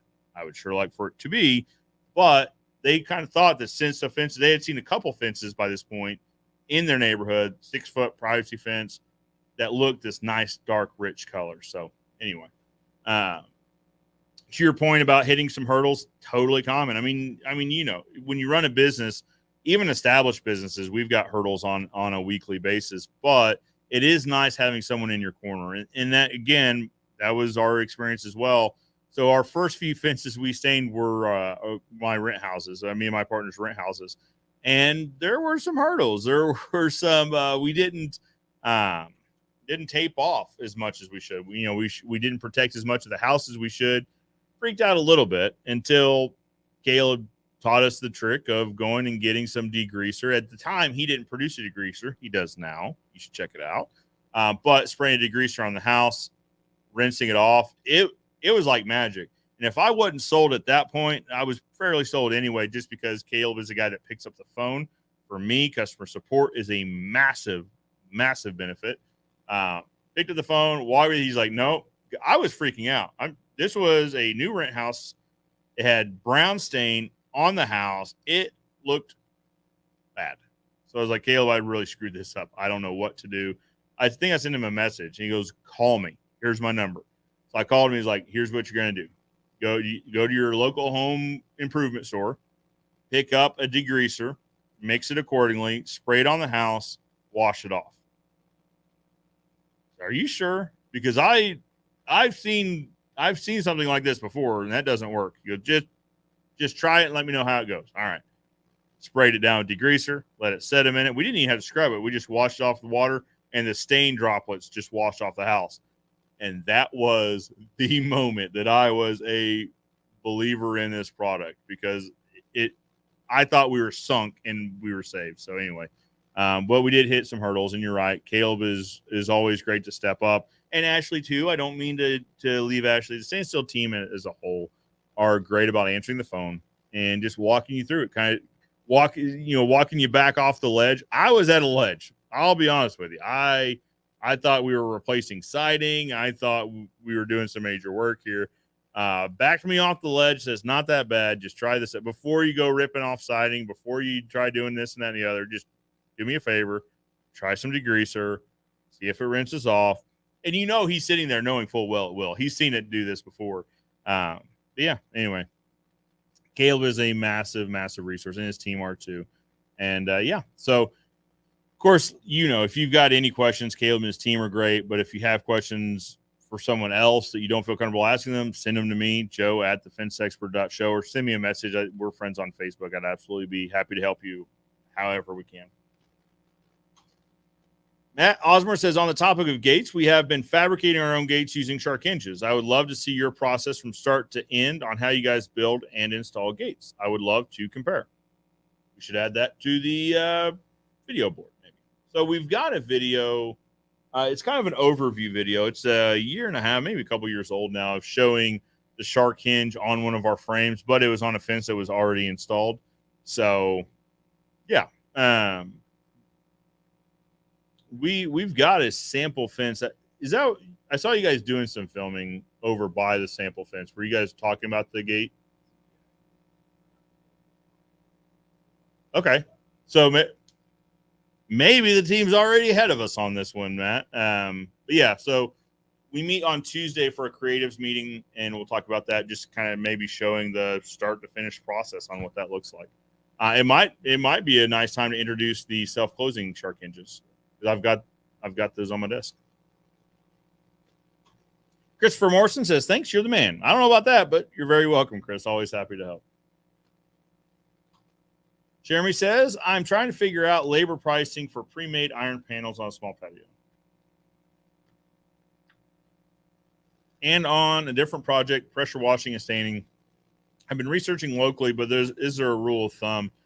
Not really. Here's the problem with rules of thumb is they're based on somebody's business, typically. Sometimes they're just based in theory, but a lot of times they're based on somebody's business. But labor also has to include labor burden, which could vary from company to company depending on benefits offered, depending on average hours worked in a week. If there's typically overtime in a week, there's not a safe rule of thumb for you on this one, Jeremy, just because everyone's businesses are different. And this kind of goes back to the talking about pricing, right? Is that Sean King and I talked about this on a live broadcast a while ago, was that, his business and my business are probably in the same ballpark in terms of revenue. If our buildings were next to each other, same town, same labor force, same material providers, same size shop, everything. If our businesses were identical in each and every way, our pricing would still probably be a little bit different because our goals are different, right? Our business models are, I'm sure, a little bit different. We are obviously in the business of building fence, but we build it differently with different processes and procedures, and we have different long-term goals, I'm sure. So the rule of thumb is dangerous because if you base your rates off a guy, so say you need to make money. You need to grow your company and you need profit to grow that company. And then you base yours off a rule of thumb from someone who is, maybe they've got a little bit more of a long-term play. Maybe this business isn't their main source of revenue. So they can afford to get by with a little bit less profit, say in the next 6 years, understanding that it's leading to growth in the subsequent years. You could be in a world of hurt there if you base your rates off their rates. Rules of thumb are dangerous, I guess is what I'm saying. The whole, what do you charge for this? I think it's going to get a lot of people in trouble, and not necessarily legal trouble. I mean, it could, obviously, the Sherman Act and all that. But I think it could get a lot of people in some financial trouble. We're already starting to see signs that markets are weakening, right? And I'm not going to say a slowdown. I'm not going to say all this, that, and the other, but things aren't as strong now as they were 2 years ago. I think that's safe to say. I think it's safe to say that inflation is starting to put the brakes on the economy, which is kind of one of the things that inflation is designed to do. The reduction of inflation. So putting the brakes on inflation. Inflation is not great for anything. With inflation, you're spending $1,000 on a loaf of bread. We've seen that, in the history of some of the European countries. Anyway, all that to say, basing your prices off of a rule of thumb is dangerous at best. But you're trying to figure out your labor prices. So, you could do. I'm trying to think of how we would do it if we didn't have data to base our numbers on, right? So what we'll look at when establishing labor rates is historically how many sections could we get done in an hour, in a day, that sort of thing. But in your scenario, you don't have data to go back on. So maybe you do a demo panel at your shop or at your house or wherever. How much would it take to install a panel? And maybe you don't fully install it, but you make some educated guesses. Here's how long it takes to assemble the panel. Here's how long it takes to add the brackets to these two posts. If we're doing one panel, assemble the panel, put the brackets on two posts, put the panel on the two posts. They don't necessarily have to be set in the ground or on the concrete, but at least get a starting point, right? A jumping off point. It took this long, but I didn't set them in concrete and I didn't do this. So I'm also going to add X amount of time for that. Give yourself some starting data, but don't go off a rule of thumb, Jeremy. I would hate to see that have financial consequences for you. The other half of the Dan and Cannon Show. What is up, Cannon Johnson? How are you, sir? Cannon just got in an absolute container load of vinyl. I enjoyed watching him and his team unload that. They're making big steps. If you check out the Dan and Cannon Show or just Jackson Fence, Cannon's Fence Company, they are absolutely stocking up an inventory. Love to see it. Joshua Kleberg? Probably butchered that, and I'm sorry. I can't decide how to build a fence. Should we use the steel post with concrete or easy spikes with 4x4s? I'm a solid fan of the steel post. We prefer Postmasters. There are other brands out there, the Lifetime Post, the Gregory Post, etc. I prefer the Postmasters. They're, for us, they're tried and true. We've used them for years. I'm not a fan of, so the spike system you talking about, it could be the Oz Post or OZ Post, whatever. There are other versions of that out there. I'm not a fan of that for fences. I'm really not, because you're really going to have to rely on the fasteners of that system to hold the wood to that bracket long term. Now, would it work for the first 4, 5, 6 years? Probably. I don't doubt that. But if we're talking about a fence that lasts 15, 20 years, I don't see it. I really don't, especially if it's in a windy area. And I don't know. I could be wrong. Maybe somebody proves me wrong, and that's great. But this question comes up a lot. I just don't feel comfortable with it. Like I said, you're really relying on whatever fasteners are attaching that post to that bracket. Now, with the Oz Post, if I'm remembering this right, there's like a compression sleeve that goes over that kind of locks everything in place so it holds it all together. You're going to have to rely on that thing to stay in place, or you can use screws or nails or whatever. But ultimately, you're relying on the fastening system. That is what's going to hold that post to that bracket. You're also relying on that it was installed correctly in the yard or wherever it's being installed. There's a lot there to trust. And when it comes to fencing systems, I don't want to have to trust something. I just want it to work. This is a DIY project. I mean, I think the advice is the same, though, right? I think it's the same whether we're talking about a DIY or a professional commercial installation. I mean, especially if it's DIY. You don't want to have to go back out there next summer or the summer after next to try to yank out some of these posts and some of the whatever spikes we're using here, and then have to redo it, dig the post. You only want to do that once. Hopefully once every 20, 25 years would be great. So I think DIY is probably just important, maybe a little bit more important that it's done right the first time. I would recommend steel posts. Now, like I said, we use Postmaster posts. We also sell the brackets for guys that use round posts. So I'm okay with that. We use round posts, 40 weight posts with the brackets for years and years. And that's okay. I mean, it's got its own set of quirks. You could also use Gregory or Lifetime. We don't sell those posts, but I've talked to guys that use them. And actually, one of our competitors uses the Gregory post, and they seem to hold up okay. But yeah. Thank you for addressing this, Joshua. You're very welcome. All right. We are 27 minutes away from watching this week's Week in the Life video. It's a good one. Like I said, it's only about 10 minutes. So these are getting a little bit longer as we go. But when we were talking about how long to have the videos, I think what we settled on was they need to be long enough to tell the message, to show what happened, and not a minute more or a minute less. We don't want a lot of fluff introduced, right? Where did I see this comment? This comment may have been, I don't know. It was in the comment section or it was on the comments on Facebook. I saw a comment somewhere that said they'd love to see more heard, but we only have one Braden, right? And Braden's doing a phenomenal job, but if I told Braden they need to be twice as long, Braden would just leave. I think he might just walk out. He's like, I'm not, there's no way. There's one of me, right? So I hear that, right? And I think everyone, listen, I watch shows. So what we're basing these shows off of there's some watch channels out there that I enjoy watching the watch channels. Okay. That do have longer content, half an hour or something like that. But they also have a dedicated staff of videographers and editors and producers. So the one show, Roman Scharf, Roman spelled like the civilization, Scharf, S-H-A-R-F, maybe something like that.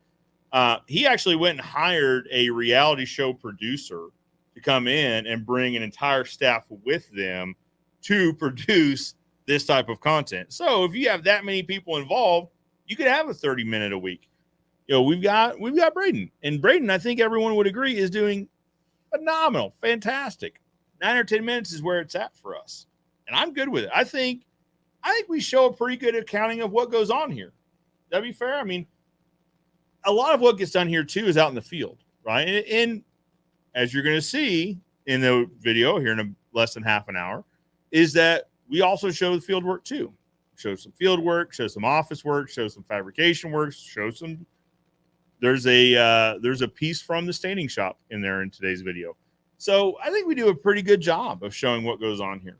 But anyway, so I don't know what the comment was. Thank you for addressing this. You're very welcome. I think I was talking about just that here in half an hour, we're going to show the video. I am super happy with it. Super impressed. I like this a lot. Are you guys let me ask you guys in the live broadcast right now or live show right now, are you guys watching the Week in the Life? What do you guys think about it? Because I'm always willing to hear new feedback and all that. I would love to hear from you guys. So far in today's show, we've realized that, we've talked about the TCAM training event that we are going to, and I am training at, but we need to redo our plane tickets because apparently I have us scheduled to fly in the day of the show. So maybe me scheduling this stuff is the problem. That very well could be. I probably had it in my mind. It's the 21st. And when I went to schedule the flights, I scheduled them on the 20th, and that just isn't going to work. So anyway, if you guys are in North Carolina, on the East Coast in general, around North Carolina, I would love for you guys to come see us July 20th and 21st. We have established that those are, in fact, the dates. And actually, what I'm going to do, let's do this. I'm going to drop the event in the chat.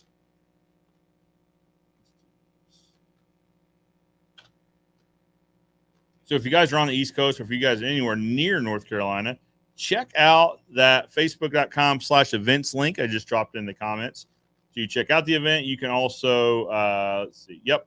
You can register there. It says tickets. It's basically a registration link to where you guys can register for the event. Yeah.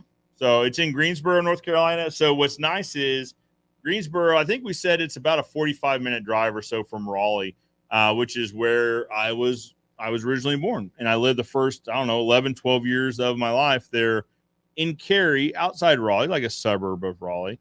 Yeah, haven't been back since we moved. We moved, mid-90s, something. However long ago makes me 12 or thereabouts. I know for a fact it was fifth grade. I do remember that, halfway through fifth grade. However long ago that was, that's when we moved, and I haven't been back. I haven't really been in the area since then.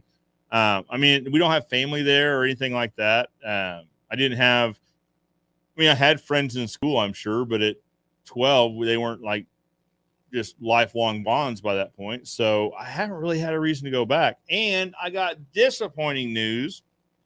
I was talking to a gentleman who is from outside Cary, so same area, that told me like there's this massive mall that got built right behind the housing development. I remember I've got memories of as a kid so they kind of clear dozed this area to start building this mall. And me and my dad used to go fly kites in this big field. Anyway, they dozed that and they built a massive berm. And so for us kids, and this berm was wooded. This was in a very woodsy part of North Carolina. So we would go play cops and robbers. We played Army a lot on this berm, but we would also get a little bit of money and we would try to jump. There's a fence, 6-foot shadow box fence at the top of this berm. This berm was, now, please keep in mind, I'm using the memory of a 12-year-old, but it was like 30 foot tall. It was a big berm because they didn't want any of the noise from the neighborhood or from the shopping center, the mall, to come into the neighborhood. So top of this 20 or 30 foot berm, there was a 6-foot shadow box fence. Really woodsy and wooded on our side, clear cut on the other side. And there was a rule where if you got caught climbing that fence and coming down the berm, the security guards would put you in their SUV and drive all the way around this fence, drive you back to your house, and they'd have to turn you over to a parent. Your parent, whoever your buddy's with, their parent, some parent would have to hear about you climbing this fence and trespassing on the mall property. Now, we tried to convince them, we have money. We're not trespassing. We're going to the candy store that's inside this mall. Nope, not allowed. So anyway, few memories from that place. But occasionally, So we got smarter about this because, I mean, obviously you can see through a shadow box fence, right? So we would sit and we would watch that mall security go by. Giving them, it came by like every half hour. It's a pretty big mall. Wait for him to go by, give him a couple minutes, jump the fence. Occasionally we would get over there and go to the candy store or they had a theater in there too, a movie theater. Now, part of me as a parent was like, what was going on that we could just like disappear for a couple hours? Like, this was the world that we lived in back then, I guess. Like, everything was safe enough to where parents were like, oh, where are the kids? I haven't seen him in hours. He's probably over at his friend Stevie's house or whomever's house. No, we were at the mall watching movies from, we'd got some money somewhere and allowance or whatever, and we'd all gone over and watched a movie. So anyway, unfortunately, we can't go back there. I was wanting to go back there and like, this is the berm. That's the mall. I was not going to recreate it, sliding down this berm and running into the mall, but I was going to kind of show what that was like. No. Email I got 2 weeks ago. We were talking about this a couple weeks ago. Nope, mall's closed. Dang it. But we will be going by and seeing the house I grew up in, mainly for my enjoyment, but also like bringing you guys along as well. And that won't be creepy at all. Seeing a guy drive by in a rental car in a bright orange suit with another guy with a video camera, like filming houses. That won't go badly at all, I'm sure. But we will save this clip as evidence to say, this is what we're doing. We're not like casing the houses or anything. We've got this YouTube show and we got this guy and he used to live in that house right there. Anyway, pretty excited about that, about going back to North Carolina in July, in mid to late July. What would you call this 19th? Late, it's not really late July. Would you call that late July? It's kind of weird, right? Mid to late, yeah, because it's not mid-July, and that would be like the 15th. So it's like 4 days after the middle of July. It's the afternoon of the month. We'll say that. It's not noon, it's not the evening, it's the afternoon. Where we say we get back to the end of the month. Yeah, that's safe to say. So anyway, if you guys are coming to the TChem event in July, I'd love to see you. I wonder if this show tells us how many people are signed up. I saw a number in the message group. I'm going to click going, and then maybe it'll show me how many other people. Nope, it doesn't. It doesn't show you how many people are going. It should show you this. So, whip up engagement. Get people excited about it. All right. It does not. Okay. Riveting content for you guys, I am sure. Let's go to the messages because I know we've talked about it in there. It's going to be... I'm excited for this event. I'm excited for all the events. I don't want to say I'm not excited, but let's see. Because I know it got talked about in here.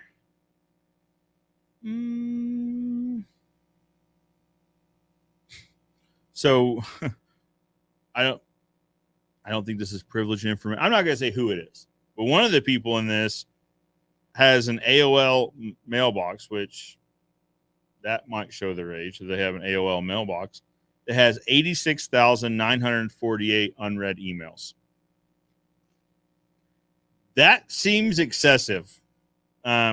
Listen, I stress out about mine because it's got 87 unread messages right now, and I think that's probably excessive.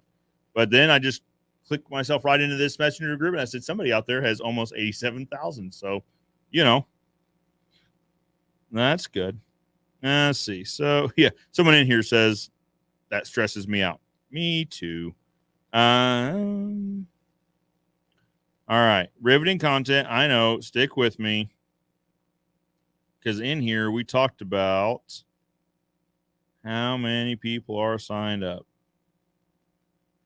Well, the email group is like 13,000 or something like that, but not that many people are coming, obviously. Boy, we'd have to get a bigger place if that's true. So have to be outdoor for sure. Patrick is bringing his bus. Exciting. It's a really cool bus. We'll show it to you guys. It will be in the content we film, I am sure. All right. This is several weeks ago. There's like 30 companies, but let's see. So Ron was showing us he did an event in Charlotte with 1,100 people, 1,150 people. Holy cow. Orlando has 850. Ron does some tremendous trainings all over the country. And Ron's one of these guys where like it's all free training, similar to what Caleb, and that's the reason that we're all kind of in this group is Caleb met Ron, and they're both cut of the same cloth where they really believe in giving out training for free. And I understand that's not popular. Like there are people that charge for training, but Caleb really enjoys giving it out for free, and I agree. Oh, okay, so this was, what day was this? I don't know. June 2nd. So 9 days ago. 60 companies registered. 20 a day coming in. Yep. So the last update I saw, but then there's 3 more, then there's 8 more. So I don't know, 70 companies, something like that. So if they each bring a couple people, there could be a couple hundred people show up to this. I'm here for it. I can't wait. Of course, as always, I talk about social media. I talk about growing your brand through live social media. And I understand right now everyone's busy. Everyone says, I'm so busy. Why would I try to even take the time and get the nerve to do live video? Now is the best time, right? When you don't need it to work. That's the best time to start practicing, right? Because if you wait till you need it, it's not a light switch. I mean, using live video to promote your brand is not something you start today and your phone rings tomorrow. You start today and your phone rings a month from now because you've been consistently posting week after week. I like once a week. Like I said, I had Ask a Fence Guy Friday. I give anyone and everyone full permission to steal that. I think it's a great concept. But once a week. And it was 15, 20, 30 minutes or something. We started, I bet I'd have to go back and look. That would probably be a good thing to do. I would bet they were 4 or 5 minutes to start, maybe 10 minutes. I don't know. I would go out on the lot and just sit on a roll of wire, chain link wire, and say, hey, guys, Joe Evers. Actually, it wasn't Joe Evers, the fence expert. It was, hey, guys, Joe Ozark Fence. Welcome to Ask the Fence Guy Friday. We got a few things to talk about this week, and I would just talk about kind of whatever's going on that week in the business. Let the live queue build up. We'd start seeing some comments, and we'd talk about whatever's on the people's minds. And it was usually friends of mine to start, right? That would see me go live, and they'd jump in. They'd say hi. I'd say hello back. Very similar to this setup. But it got to the point where, and this is where, and we were also doing videos, like recorded videos that we edited and put out onto Facebook. But what solidified it in my mind was the day I went and knocked on this lady's door. This is back when we were doing in-person proposals. Knocked on this lady's door. She wanted a price on a 6-foot privacy fence. And she opens the door. She goes, you're the guy on Facebook. You're the guy that's been talking to me about fence. And I had this little joke. I was like, well, yeah. I said, I'm too tight to hire somebody. And if I did hire somebody, they wouldn't look like me. And we kind of laughed about it. We went in their backyard. We started measuring the yard. I said, now, Miss Customer, we do things a little bit differently than other fence companies in the area. We use cedar materials on steel posts. And the steel posts were specifically built for wood fence. They weren't a chain link post that people are trying to work for wood fence. These are built specifically for the fence, which means they'll likely perform better. They've got a lifetime warranty. Anyway, I started going on about this project or this product. And she stopped me. She goes, that was the video I was watching. You were talking about the steel posts that had a lifetime warranty that were made specifically. And she started parroting back to me all the things I said in this video. And that's where it clicked for me. Because I said, this lady on her own time did research about me and my company. She learned who was going to be coming out. Now, she was surprised that it was me. She thought, I don't know, that it was a spokesperson for whatever reason. But she also knew what I was there to talk about, the products, the specifics on the products, the key benefits of the product.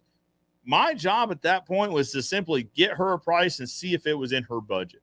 It took the education portion of my spiel out of it completely. It probably shaved half an hour off of that sales call. And that's when it clicked. And that's when we started doing more and more and more video, because I firmly believe people don't want to be sold. They want to buy. And there is a difference, right? They want to do their own research, because today we live in a day and age where you can go on the internet and you can do all the research you could ever want. Salespeople used to have a role in educating their customers because the data wasn't out there for everyone. The data was out there, but people didn't have a good way of accessing it. right? They would have to go to the library that may have a computer open that did have internet, but then they could search on it, but maybe the information wasn't on the internet yet. Maybe it was in some other library, and so then this library would have to call that library to get a copy of that faxed to them or whatever the process was. Now you can dial it up. I mean, this Timbour product is a great example. Somebody mentioned it in the comments. We looked it up, said, hey, 4.5 stars, 800 some odd reviews. It's probably a solid product. Like that. We didn't have to have a sales rep tell us about the key benefits of Timbour. And we didn't have to take their word for it that other people like us used it with great results. We can do independent research. This is what our clients and customers are doing right now. They're doing independent research. So, do you think it would behoove you? You think it would be good if you were the one putting out that information, as long as it was accurate and honest? Of course it would, because then you become your local industry expert in whatever it is you're talking about, because you're the guy that's giving all the information that they're wanting to find. There's a great book Marcus Sheridan wrote called They Ask, You Answer, which is essentially you take the most common questions you get on a regular basis and you create videos that answer those questions. Because if you have someone that's calling up or emailing or messaging, if they're taking the time to ask that question, there are multiple other clients that have that same question or a related question that just don't have the time, or they're not comfortable enough reaching out directly. But if that information is out there waiting, to where if they Google search it, there's the answer. Now all of a sudden you're the person providing that answer. I highly recommend following Marcus Sheridan. Most of his stuff, it seems like, is on LinkedIn. They Ask You Answer is kind of the foundational book that I recommend to everyone. He has had subsequent books. I would absolutely recommend you follow him, buy the books. It's a great place to start when it comes to foundational knowledge for building your business through social media. And social media can be a variety of things, right? They can also obviously be YouTube or also Facebook. TikTok is a thing that I've been playing with lately on the e-commerce side, just kind of showing how we're building out that side of the business. And actually, I need to do a video today, a weekly sales update. So social media is any and all of that and more, right? There's other platforms out there that are up and coming on the social spectrum, right? I would try all of them. I would practice all of them, so that when you find one that your ideal client is at, the content resonates with them, you've been there for a minute. We worked on Facebook, on our Facebook our business page for probably a couple years before Facebook was really like a legitimate social source for businesses. To my dad's credit, he gave me an ad budget to where I could go play with it. Now, his question was like, why are we spending several $100s a month on a platform where people look at other people's pictures of cats? Why is this a thing? It's like, Dad, I'm on it, and I put pictures of my kids on it, and you're on it because you want to see pictures of my kids. Now, you see my kids a lot, but you don't see them every minute of every day. So you also want to keep up with what they're doing when they're not with you, right? Right. What do you bet? There's other folks that are your age that are in our key demographic that are also on this platform, keeping up with their kids and their kids' kids. Pretty good. Now, I understand that people aren't going to this platform to buy, but some of the people on this platform are buyers. So maybe we should be showing them content. And also, there's not a lot of competition on that platform, on that platform at the time. Now, Facebook put out put out a notice. It's been a couple years ago now that they're out of ad platform, right? They're out of ad inventory. So they're going to start taking up more inventory in the news feed. We saw this because our organic reach started dropping. Now our organic reach is less than 10% of our followers on Facebook actually see the content organically, because Facebook's getting paid for ads, right? And they are financially incentivized to show those ads to people. So Facebook, it is still viable. It can still work organically. You just got to use the right media. Now, Facebook has told people for the last year, well, probably by now, 1.5 years, 2 years, that everything's always 2 years. I guess they probably told us that the ad inventory is probably 4 or 5 years old now, but for sure a couple years ago they told us they prioritize media. The hierarchy is live video, recorded video, photos, and then written words. So think like blog posts sort of thing. That's how they prioritize putting content out on the feed. So they prioritize live video the highest. I mean, they're competing with other platforms that specialize in live video. So when I say you can promote your business using social media, and the reason I prefer live social media is because all of these platforms are fighting for attention, and they know people love watching live video more than they like watching recorded video, looking at pictures and all that. There are exceptions, right? Like obviously Instagram is still very heavily on the photos, but they have stories and they are getting into live video as well, recorded video and all that. If you start with live video, then you will be at the place that the platform, you're going to be providing content that these platforms are looking for right now. You'll be starting at that place rather than playing catch up like some of the other people that found success previously in having a really nice picture, positioned just right, edited correctly, color corrected and all that. It's going to have a few emblems in it, a few trust points. That's not working so much anymore, right? It's going to, and then the next step is the recorded video, the really polished, the sales message, right? Not really resonating with clients because, again, I'm coming from the premise that people don't want to be sold, they want to buy. When I watch a Mercedes commercial, I hardly ever watch TV anymore, and when I do, I'm watching YouTube app on TV. But if I see a Mercedes commercial, I absolutely understand that that's a sales message. The goal of this video is to have me consider what it'd be like for me to be sitting in that Mercedes driving through that particular town or whatever they're doing. But it would probably resonate with me more if it was an individual in a unedited, unscripted scenario where they're talking about the benefits of their Mercedes, right? Their buying experience or their ownership experience or whatever it is. But large corporations still haven't caught on to this. Well, the ad agencies that are pushing out content for these large corporations are still set up to do this really nice, polished sales type content. Now, there are a few that are catching on that are basically bringing in influencers to start promoting videos or shooting videos for their brands.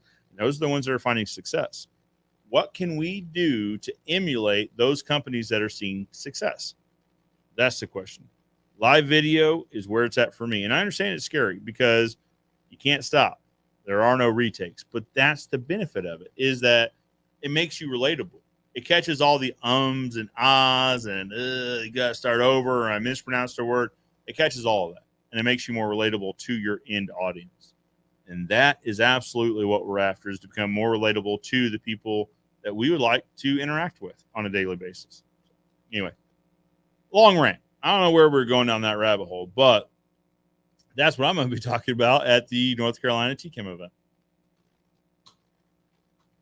Well, Butler says, exciting here, Joe. We can't wait. Can you open up on your levels of incentives for your teams? Have you ever looked into or tried paying in a piecework pay structure? So we haven't, so there's a fine line here between my understanding. This is not financial advice. This is not tax advice. This is a guy on a live YouTube channel, right? So let's keep that in perspective here. This is not advice in any way, shape, or form.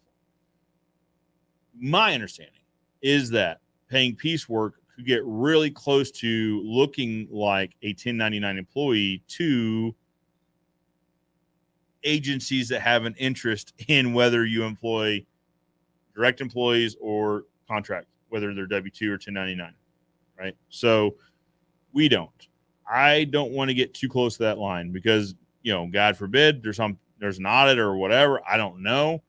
I want to be as black and white, cut and dry on this. These are my direct. No, we have both. We have direct employees and we have subcontract partners, right? And each of those people are treated very differently in that employees are given schedules. They're told when to be here. They're given shirts to wear. They're given specific tasks. They're told what they're going to get paid for that task.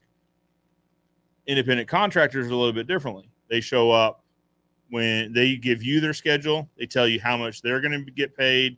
They wear their own branded, clothing or not. They have their own branded vehicles or not. They provide their own tools, that sort of thing. They typically get paid by the piece, whether that's by the foot or by the gate, or typically direct employees aren't paid by the piece. They aren't paid piecemeal. So we haven't paid that way because I want it to be cut and dry, that I'm not trying to act like these are subcontract partners, that these are direct employees. Now we do give, depending on the position, we do give bonus commission incentives on certain metrics, right? Like key performance indicators, KPIs, that they are responsible for. And if they hit those, then they are rewarded for them, right? So we do that. Now, those are somewhat related, but there is a base pay structure. So, and it's a base pay structure that we have just recently implemented, that it basically makes it very transparent as to what everyone gets paid, how they get paid, and how they can get raises, right, with taking on more responsibility or what have you. And then there's commissions on top of that are based on KPIs, key performance indicators. But to your question, paying piecework pay structures, we haven't. It gets too close to that W-2 1099 discussion. I want to steer clear of that completely. Great question. Like I said, keep your phone on this afternoon. I'll be calling you shortly. All right, we are at 12 o'clock, which means today's weekend live video that's going to be posting here in a couple hours, we're going to watch now. If this works, keep in mind I'm a fence guy trying to do technology, right? Sometimes this stuff doesn't work, but I think I've got to figure it out. Maybe. The big thing lately seems to be audio. So let me know, I guess, if you guys can hear this.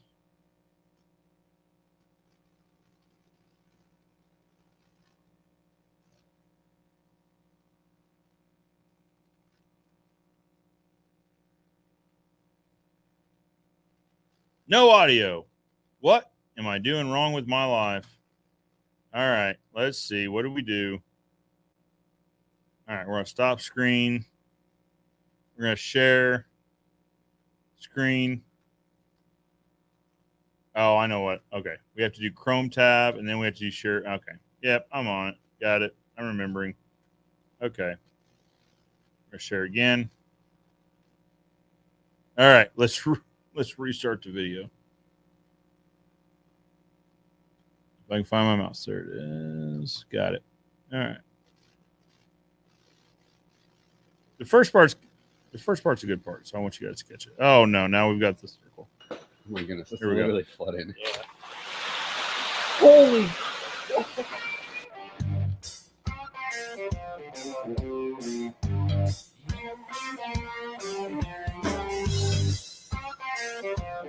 Get out of here now. So it's Monday morning, and we've got 1,000 foot of temporary fences set up around a national hamburger chain. Let's get to it.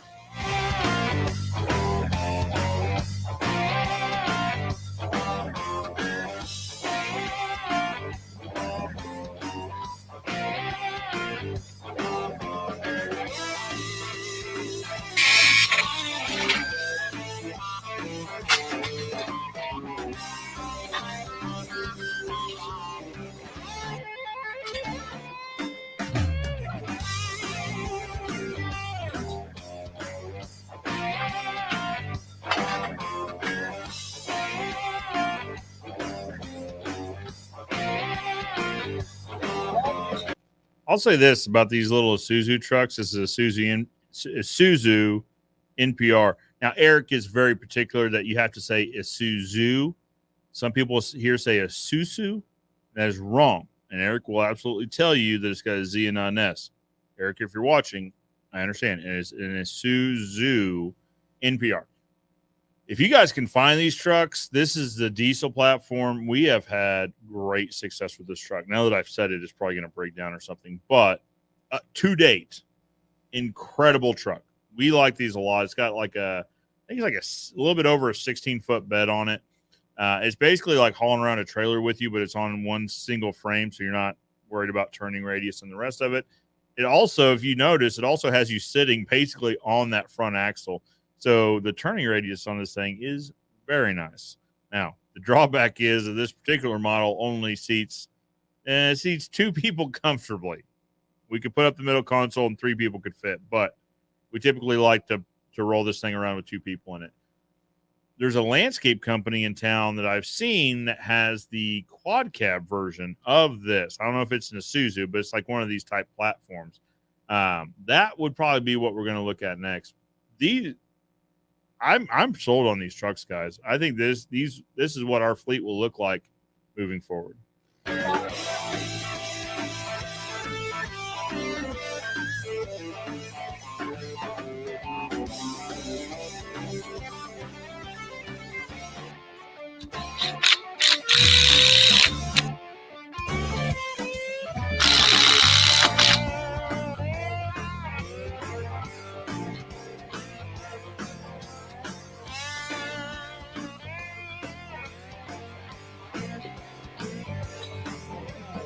While the guys were out setting up temporary fencing, Matt was back at the fabrication shop coming up with something that was a little outside of our wheelhouse. But the client was pretty demanding. Who's the client, you might ask? Well, it's my sister, Sarah. Today, I'm going to be building some farm braces. We're going to make a corner brace out of this old pipe, and we're also going to be making an H brace. Yeah, right on.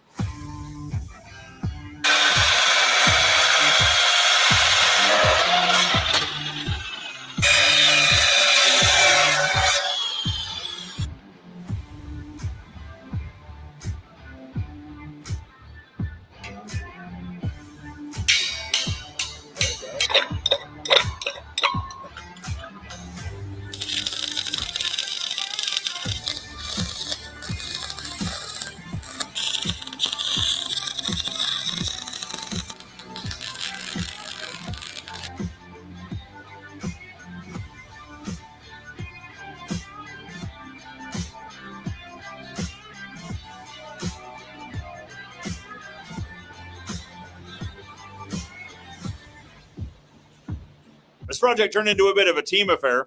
Matt knocked out the corner brace while John wrapped up the H brace. Not a bad day. It is raining and there's no power. And it's being at the top too. What'd you do? I left and everything was fine. I come back and this.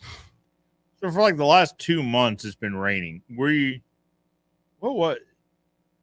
When was it? Last week or so, I think I'd heard we were like 6 inches ahead of rainfall for the year or something like that. Something massive. And it's all been coming at once. Like it's not, doesn't rain over the course of like 2-3 days. It will pour for like an hour and then it'll stop for a while and it will pour the next day for an hour or 2, which means like everything's flooded. Everything's so now you'll see. I blame Josh, honestly. No, You would blame Josh. You would. Your camera waterproof? Weather sealed. That's not good. What is this stuff? Those are on the back. We go back. Okay. Oh my goodness, it's literally flooding. Yeah. Holy! Not great. Not great. Like literally, it's running down this sidewalk. There's not typically water there. It looks right. Wait, what? Oh, that.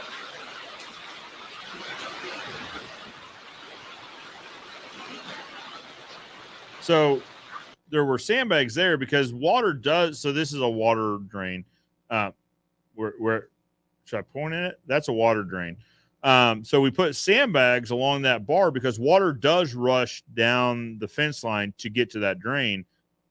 But by putting sandbags there, we're actually creating a dam for water that's not supposed to be running down the sidewalk to be running down the sidewalk. Okay.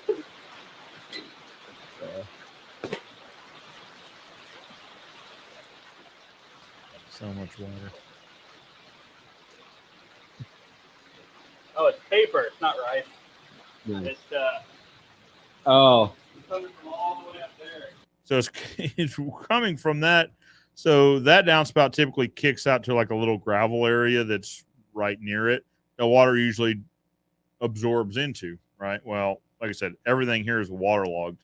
So it's not absorbing. It's just running down that sidewalk into that drain, culvert or whatever.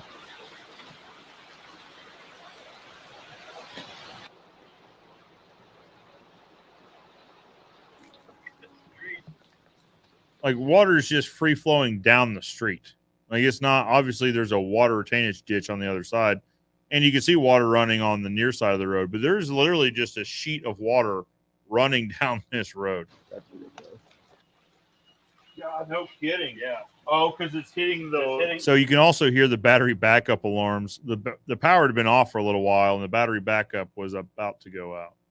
The battery backups for like the cameras, the security cameras, that sort of thing. Yeah, that thing. And the sandbags were there, so I moved the sandbags. Yeah. So, you know, where it flooded before, Yeah. it's flooding now because the sandbags are stopping the water. So it's like a double-edged sword. Uh-huh.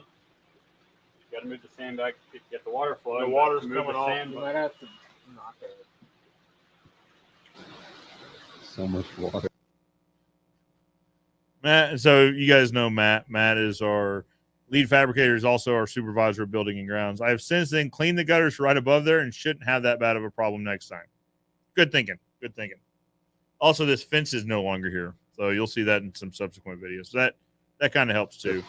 I was like seeing it. I was like, oh yeah, it's flooding. And I looked down, I'm like, oh, it's like You guys follow the channel, you know that concrete strip is where the sewer collapsed, and we ended up cutting that out, and you see some new concrete. So, you know, call back to previous episodes. That's what big shows do, is they do callbacks. half an inch deep. One day we're going to have So, poor Sarah. So Sarah's like in between houses at the moment. So some of her stuff is stored here. Well, kind of find out the reason this particular room was used as storage is because like when it floods, this room gets wet. It's like flooding in like under a garage door. Like there was a massive amount of water running past this garage door and some of it was running in. So we have to fix that. Which in the last, we've been here, what, a year and a half, I think. This is the first time I've seen it flood. So maybe it only happens every so often. That water retainage ditch is full and overflowing. I got a little rapid. I rarely see water in that ditch. All that water running down that side of the street and dumping down the drain. Yeah, it's cool. So you can't really see it in the video, but there's like a whirlpool going on at the other side where it's just sucking in a massive amount of water to spit it out that culvert that we were standing at. Yeah. And then, as luck should have it, it rained some more. I don't think we got. Did we get power back that day? Yeah, I don't think we got power back that day. It was just. And here's the aggravating part: is we're like right at the end of some sort of like electric zone, because the other building on this property, our old office and shop, we could see across the property, it had power. Their lights were on. They're like, we don't know what's. Well, no, they actually didn't have internet though, because their internet the infrastructure for the internet must be down on our side. But yeah, they had power, they had AC, no problem. Well, we're sitting in the dark and generally watching it flood. The guys are back out finishing up the temporary fencing project from the day before. Now, this is the crazy thing. So it's not flooding, and this is, 30 minutes away, roughly? So this job site's 30 minutes away from the office. You can see some rain clouds like on the horizon. No flooding, no problem. They're wearing T-shirts and yeah. Okay.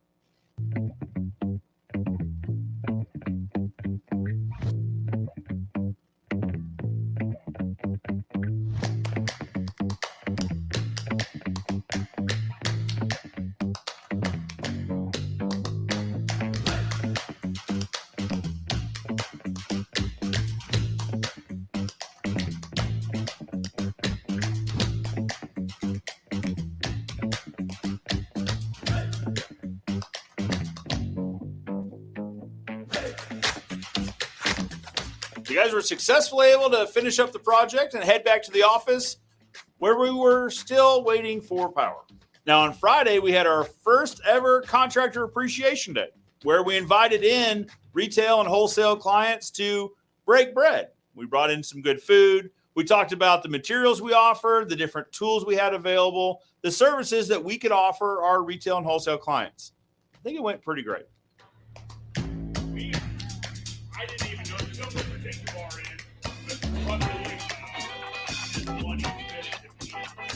So due to the build out of the fulfillment room, we've had a ton of Uline purchases. And with Uline purchases come freebies. What better way to use these? What a great model Uline has figured out. So if you purchase over they have different tiers, but I think the first one is over $1,000, and if over $1,500 and $2,000, they'll give you free stuff. Like you can just pick your free items. They have our people trained now that when the Uline catalog comes through, they know at $1,500 there's something free coming with this thing. So you should put on one of these videos, Braden, Eric's Uline book. He has this thing. He has every other page earmarked for something, and it's all useful stuff. Don't get me wrong. But he's like, all right, I've got $1,500 of stuff right here, so we could get this free item. Or if you want to spend $2,000, we could get this. They have our people trained. Uline does. So, get on Uline, I guess. These freebies to raffle them off at the first ever contractor appreciation lunch. So there was a big plush chair. So it was like a big camping chair, but it had how would I describe this? It just had thick flannel padding on it. It looked pretty cool. And they had the Weber grill. There was something else. Oh, one of them I almost got into the day before. So when it was flooding, the power was off because it was a rechargeable mag light. I was like, maybe we just don't give this one away and we use this for ourselves. But we didn't. We gave it away. I think one of the city guys got that one. There you are. Now, what you guys won't see is Blake with the Fence guys. He won the grill, the main prize, and then he gave it back to be raffled off at next week's Final Friday lunch. Speaking of Blake, while he was here, we sat down and learned more about his fence story. I think it's incredibly interesting. We had the job marked. This one job marked out. We poked a hole with the 85, and all we pulled out a wire about 4 foot long. Oh no! Well, we were like, power's still working inside. What could, it must just been a piece of throwaway. They just buried. Yeah. Week later, we get a phone call. All my lights are not working. My garage door won't open. My dishwasher's not working. I call my electrician. He showed up about 2 minutes after I did.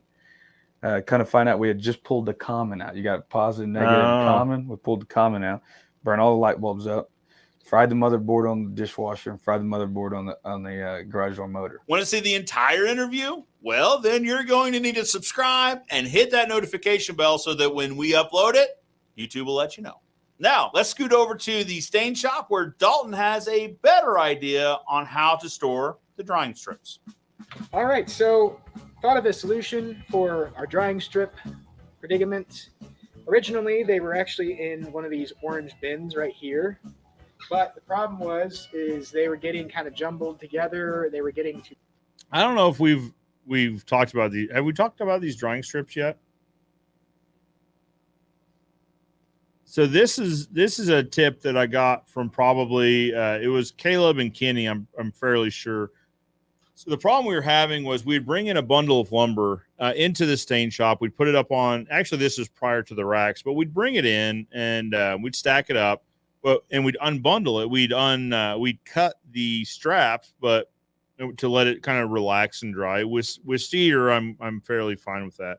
A treated pine, if you take the bindings off of it, it'll warp into all sorts of different crazy stuff. But anyway, but the problem we were getting is even after that, when we would open up, when we start staining these bundles, the boards in the middle, like the center core, would still be damp to the touch. They wouldn't be dry. And this is after they were in here for 2 months.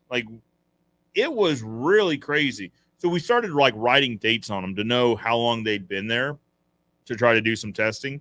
And this bundle had been in there for 2 months. The outer boards were totally dry. We have dehumidifiers in here and all sorts of stuff. But the core was still damp to the touch. So we were talking about it to Kenny and Caleb, and I'm sure some other folks. And the concept of drying strips came out, that you need to have airflow on both sides of that board to dry out even the core boards, because the moisture can't wick that far out of the column of boards. So what we do is so if we have cold boards, a board that has a split or a knot hole, or it's just generally not a board we would want to go put up for a client, we rip it into, so these are 5/8 boards, they're called 1-inch nominal or whatever, but they're 5/8. So we rip them into 1/2 by 1/2 strips, or 1/2 by 5/8 or whatever, to become our new drying strips. And so that's what Dalton's, so we were putting them in bins before, but the bins would fall over and then they'd scatter everywhere. So Dalton had a solution. Too top heavy, so sometimes these would fall over and it would be a pain to get it back up. So what I thought of doing was taking a pallet, just a pallet that we're not using, and I used wood screws and screwed in these 2x4 scrap pieces into the side, so I kind of have like a corral situation going on here. And so I went and I took all of the drying strips from the orange bins, and I also like that he made it out of a pallet, so we can take a pallet jack and move that thing around if we need to. and I laid them out right here. This keeps everything kind of concise, and I'm able to kind of recess it back here, saves room in the shop. We used to put fittings in it. We've got fitting storage now. We used to do stain in it. We got stain storage now. Now, I normally live stream on Saturdays. I hold a live Q&A with you guys, the audience. Once a quarter, we have a meeting here internally with our executive advisory committee. It's essentially the different division heads of each part of our company. We come together once a quarter on a Saturday. So the phones aren't ringing. Nobody needs just one more minute of our attention. We can sit down and really go over a deep dive in how the company is doing financially, where we're headed, and who needs help with what coming up. It's a great opportunity for the leaders in our company to learn more about it and see where we're going, and also allow for maybe some leadership growth. It's something new that we've started, but I like it a lot. And there you have it. Another week's in the books. I hope you guys are enjoying this just as much as we are. We're having a blast with it. I hope that comes through the camera to you guys at home. Let me know what you guys think in the comments. All right. Let me know. What do you guys think? You guys like these videos? As I said, we are having a blast making them. I say that every week, but it's true. Like, the guys legitimately enjoy being a part of this. And I like sharing kind of what we're up to here with everybody else. Yeah. So what do you guys think? I also like to see some new faces on there too. You know, Dalton isn't seen on the channel as much previously, but he had 2 cameo. Actually, he has a primary role in a cameo setting up the temporary fence. So like seeing that. There'll be some new faces coming on there on the channel a little bit more. We've got some new faces here at the company as we're continuing to grow and constantly growing. So let me know what you guys think. Key says he likes the drying strips, and I like that. So he stores his in a big green laundry tub on wheels. Interesting. I like that. So it's extremely portable. Very good. Well, guys, we are just about at the end of our 12th. We're not at the end of our 12:30. We're almost to 12:30, which is the end of this week's live Q&A. If you have any last-minute comments, questions, etc., drop those in the comments below. If you're watching this on the record, that's not how you say. If you're watching the recording of this, you can still drop your questions or comments in the comments. I keep up with that on somewhat of a daily basis, depending on the day. Sometimes there are a significant amount of comments across the different videos, but I definitely try to respond to them as quickly as possible. If you're listening to the podcast, you can send me an email, joe@thefenceexpert.show. I almost said .store. That won't get you anywhere. joe@thefenceexpert.show will get you to me. Of course, if you're watching this, you could also send me an email. That's perfectly fine. But yeah, let me know what you guys think. Let me know if there's any questions. Always happy to help. Yeah. So next week we will be having Caleb on, Stainless Steel Experts. Haven't had him on in a while, and I'm excited to learn more about what's going on in their business. I watched a video he put out. So the new tops on the buckets have a pour spout, which I like a lot. I like this, but they were on sideways. And so I'd been wondering, why are these lids on sideways? Well, I'm not going to spoil it. If you guys want to find out why they're on sideways, go to the Fence Staining University Facebook page. It's linked in the comment section above. Well, higher up in the comment section. It's actually below. But anyway, you get it. Check out the Fence Staining University, Stainless Steel Experts Fence Staining University free Facebook page. He has a video in there explaining exactly why that lid is on sideways. Makes pretty good sense.